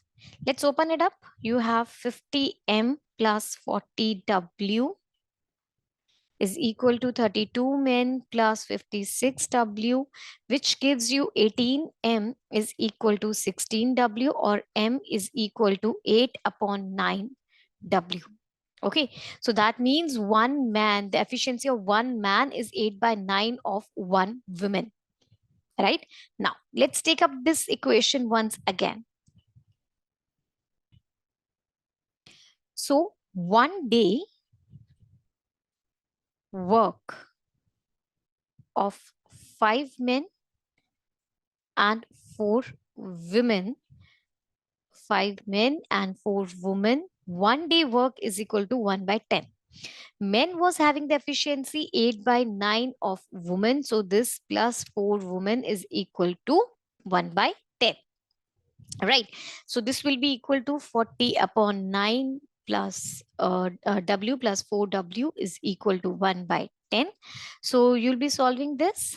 You will have 40 plus this will be 30 6 upon 9 is equal to W 1 upon 10. So W will be equal to 9 upon 760. This is the work done by 760 is the work done by one woman in one day. Correct? What do you have to find out? You have to find out the work done by 11 women. How many number of days are taken by 11 women to do the same work? So one woman does this much work, 11 women will do 9 into 11 upon 760, which is equal to 99 upon 760. This is one day work of 11 women, right? So number of days to complete the work by 11 women is equal to 760 upon 99. This is the correct answer. So let's check out the options. Option D is the correct answer to the question. Okay, so let's move to the next question, 43. A and B can do a piece of work in 16 days and 10 days. A started the work and after 4 days, B also joined him till the completion of the work. How many days will they take to complete the entire work? So first of all, let's write down. You are given that A can complete the work in 16 days, right? B can complete the work in 10 days. A alone works for 4 days. The rest of the work is completed by both of them. Is completed by A and B. Okay, let's move to the solution of the problem. See, over here,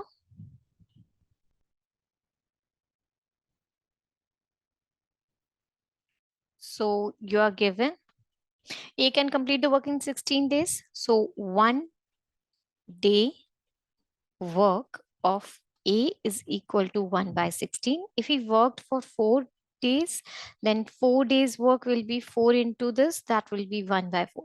So that means A completed 1 by 4 of the work in 4 days, right? So what is the remaining work? Remaining work is 1 minus 1 by 4. That means it's equal to 3 by 4. So now A and B together, they have to finish this 3 by 4 of the work. A's 1 day work is equal to 1 by 16 and B's 1 day work is equal to 1 by 10, right? So A plus B's 1 day work, this will be equal to 1 by 16 plus 1 by 10, right? So you will have the LCM as 80, right? So 5 plus 8, that is 13 by 80. This is 1 day work of both of them together, right? So they have to finish 3 by 4 of the work. So 13 by 80 work is completed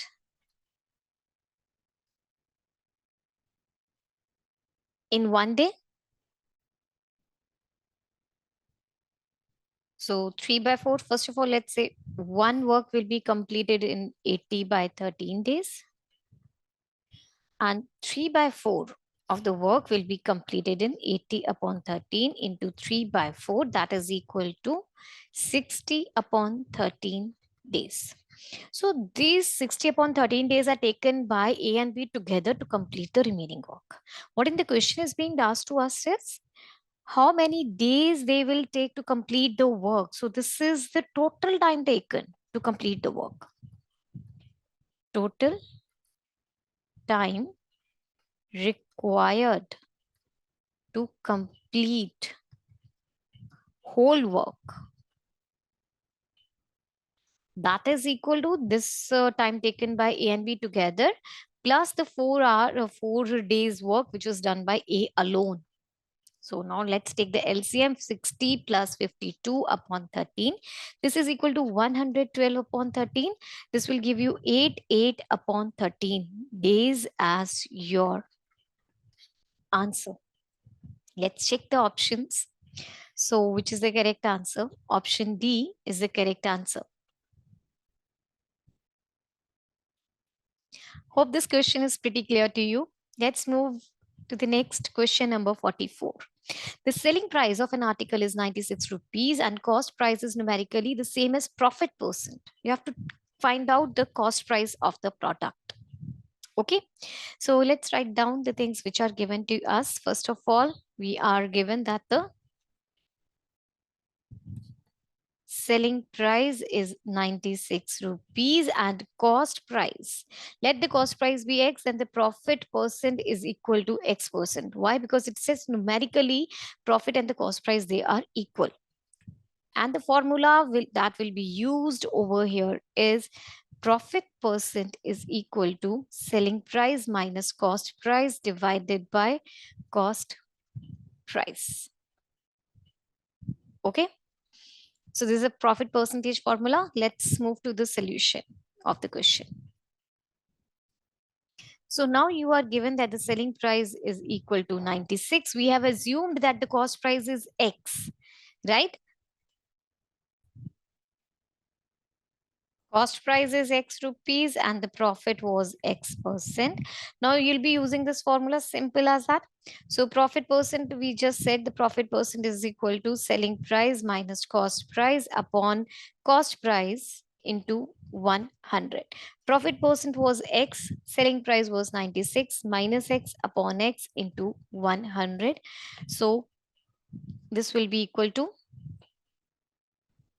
x square is equal to 9600 minus 100x, or x square plus 100x minus 9600 is equal to 0. You have to find the two factors such that the sum of the two numbers should be 100 and the product should be minus 9600. The two such numbers are 160x minus 60x minus 9600 is equal to 0. Let's take x common. X plus 160 minus 60 minus, I'm taking minus 60 as common. So this will be the 1. So the two factors are x minus 60 and x plus 60 is equal to 0. So x comes out to be 60 or minus 60. Negative value is not possible. So that means x is equal to 60 rupees only. That means the cost price is equal to 60 rupees. That is your answer. You have to calculate the cost price. That is equal to 60 rupees. I hope this is clear. Option C is the correct answer to the question. Now let's move forward. Question number 45. An article is sold at 375 rupees such that the profit on the article is 1/4 of the cost price. You have to find the cost price. Let's write down. You are given selling price is rupees 375. Profit is equal to 1/4 of the CP. Formula in the question: selling price minus cost price is equal to the profit. Very basic formulas we are using over here. So these questions are basically meant to check your general knowledge, that whether you are clear about the basic concepts or not. Let's move. Solution. So now according to question, selling price, selling price minus cost price, that is equal to profit, right? And the profit was given to you as 1/4 of the cost price. Okay, let's take this to the right side. So you are having selling price is equal to cost price plus 1/4 of the cost price, which gives you 5/4 of the cost price. Right? Now, you are given that the selling price is rupees 375. Simply fill in the values. 375 into 4 upon 5 is equal to CP. Right? So they will be cancelled at 75. So 300 rupees is equal to the cost price of that article. So this is the correct answer. Let's check out the options to see which is the correct one. Option A. This is your correct answer. I hope this is very much clear to you. Moving to the next question, number 46. A merchant has 1000 kg of sugar, part of which he sells at 8% profit and the rest at 18% profit. He gains 14% on the whole transaction and the quantity, you have to find out the quantity which is sold at 18% profit. So let's move. What you are given, number of things. First of all, total sugar quantity is equal to 1000 kgs, right? This is the total sugar. So now part of which it is sold at, so you can say first profit percent is equal to 8% and you are having two different profits. The second one is 18%. Overall profit 14%, right? So you have to calculate that the quantity of sugar which is sold at 18% profit. And let's go to the solution part.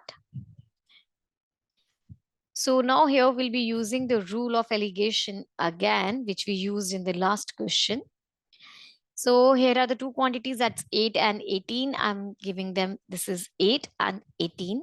The overall profit was 14. So this will be given as 18 minus 4, 14, sorry, it will be 4. And this one will be 14 minus 8, that will be equal to 6. Right? So here the ratio is 4:6, or the ratio in the simplest form is 2:3, right? So this is the ratio that 8% profit, part of the sugar that is sold at 8% profit is 2, and for 18% profit is 3, right? So now the quantity of sugar sold at 18% profit is 3 by 5. Why 5? 2 plus 3 is equal to 5. So now we are having this, the ratio was 2:3. So 3 is the ratio for 18% profit. So it will be part by 3 by 5. Okay. The total sugar was 1000. So this will give you 600 kgs as the answer. Let's check out the options that are available. Option B is the correct answer to the question. Let's move to the next question, 47. Two numbers are in the ratio 3:5. If 9 is subtracted from each, then they are in the ratio 12:23. Find the smallest number. So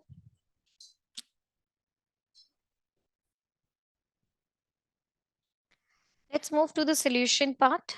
It's a very easy question based on the ratios. First of all, let the first number is equal to 3x and the second one will be 5x. Okay. Now, according to question, if you are subtracting 9 from both of them, then the ratio will become 12:23. So according to question, if you are doing 3x minus 9 upon 5x minus 9, this is equal to 12 upon 23. So let's do the cross multiplication. This will be 23 into 3x minus 9 is equal to 12 into 5x minus 9, right? Let's open.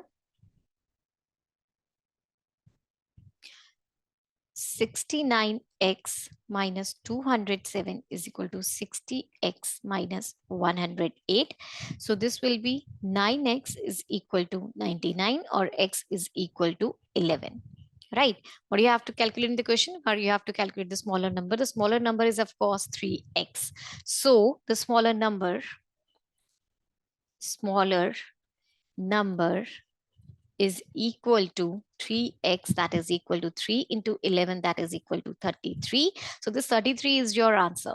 Option A is the correct answer to the question. Hope this is clear. Next is question number 48. If 5,625 is divided amongst A, B, and C. There are three people, and this amount 5,625 is divided in all of them, right? So that means, first of all, the sum of money that they all are having is 5,600 and sorry, 5,625 rupees, right? This is given to you. Next thing, A may receive half as much as B and C together. So A receives half of B plus C together, right? Also, B receives 1 by 4 of A and C together. So B receives 1 by 4 of A and C together. These things are given to you. So let's see what will happen next. You have to find out the share of A is more than that of B by. See, first of all, you are given these things, right? Now let's move to the solution part. So A is equal to half of B plus C. That means B plus C is equal to twice of A. Now let's fill this thing in the first equation. You had this. So A plus B plus C was equal to twice of A. This is equal to 5,625. This gives you 3A is equal to 5,625, or A is equal to 1875 rupees. Correct? Now, one thing more, you are having B is equal to 1 by 4 of A plus C. That means 4B is equal to A plus C. We'll be using again the same formula. A plus B plus C is equal to 5,625. And A plus C is equal to 4B. So 4B plus B is equal to 5,625. 5B is equal to 5,625, which gives you B is equal to 1125 rupees. Right. You have to calculate share of A more than B. So share of A more than B is, see, A's share was what? 1875, and this is 1125.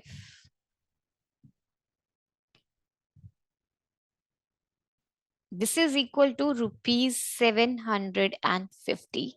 And this is your answer. Let's check out the options. So option A is the correct answer to the question. Right? Hope this is clear to you. Let's move. Next question, 49. A rectangular park has a length of 180 meters and breadth of 120 meters is maintained in a circular field. The area of the circular field excluding the park is 40,000 meters square. You have to find out the radius of the field. You are given length of rectangle is 180 meters and breadth of the rectangle is 120 meters. Right? Also, area between the circle and the rectangle.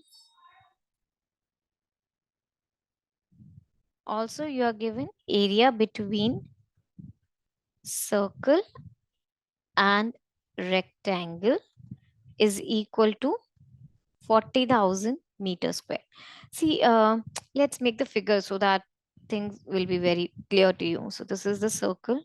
I'll redraw this.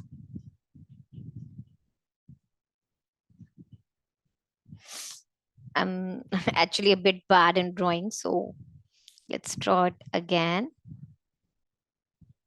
Okay, don't go for my drawing. This exactly doesn't look like a circle, but it's a circle. So I'm making a square over here. Though it may not look to you like a proper square, but this is a square. Okay. Sorry, rectangle, not a square. It's a rectangle. So this is 180 meters and this one is 120 meters. This is the circle and the radius of the circle is not given to us. You have to find it out, right? Okay.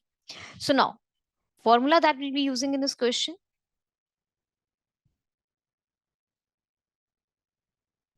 Two formulas, area of a rectangle and area of circle. Area of rectangle, pretty simple, class fifth or fourth, like fourth, fifth question. It is length into breadth, and area of circle pi r square. Right, let's move to the calculation part now. Now, according to the question, what is given to you? You are given that area of the circle minus area of the rectangle, area of the circular field excluding the park is 40,000 meters square. Let's write down. So, according to question,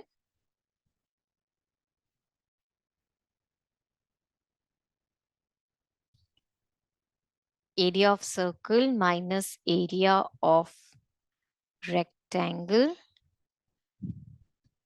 is equal to 40,000.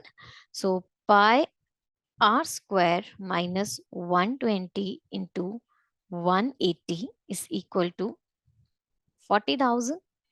So pi, it's 22 by 7 into r square minus this will be 21,600 sorry, 21,600 is equal to 40,000. So 22 upon 7 r square, you will be adding them. You will have 61600.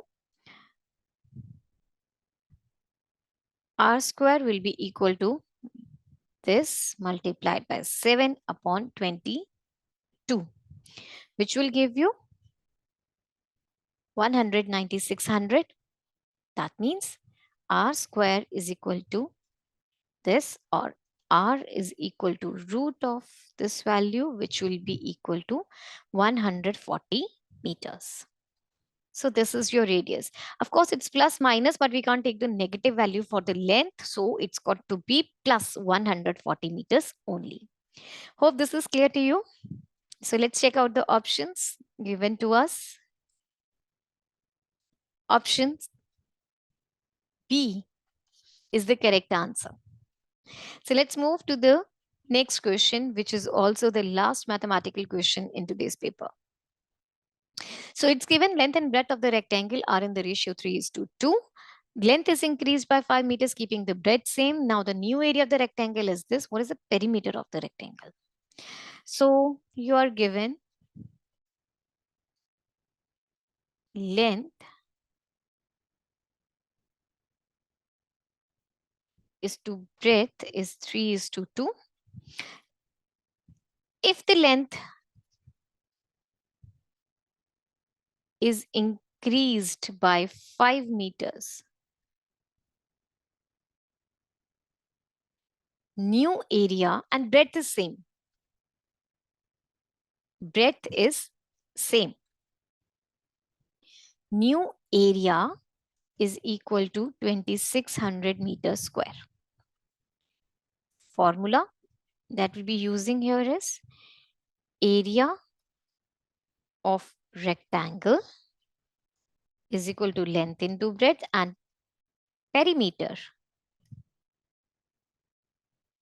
of rectangle is equal to 2 into length plus breadth. Let's move to the solution part of the question.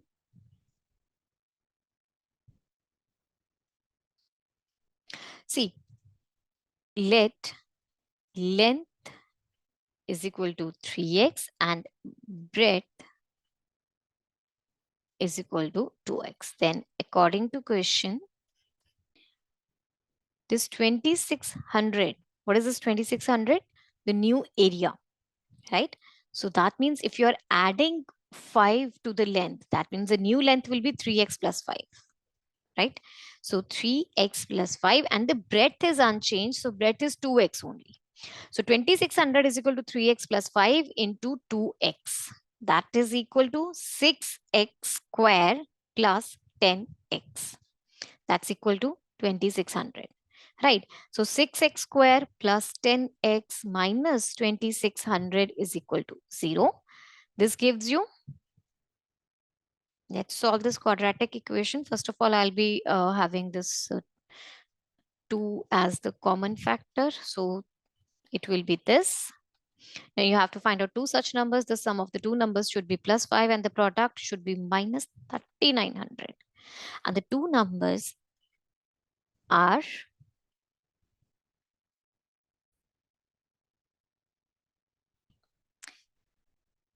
this is 65x minus 60x minus 1300 is equal to 0.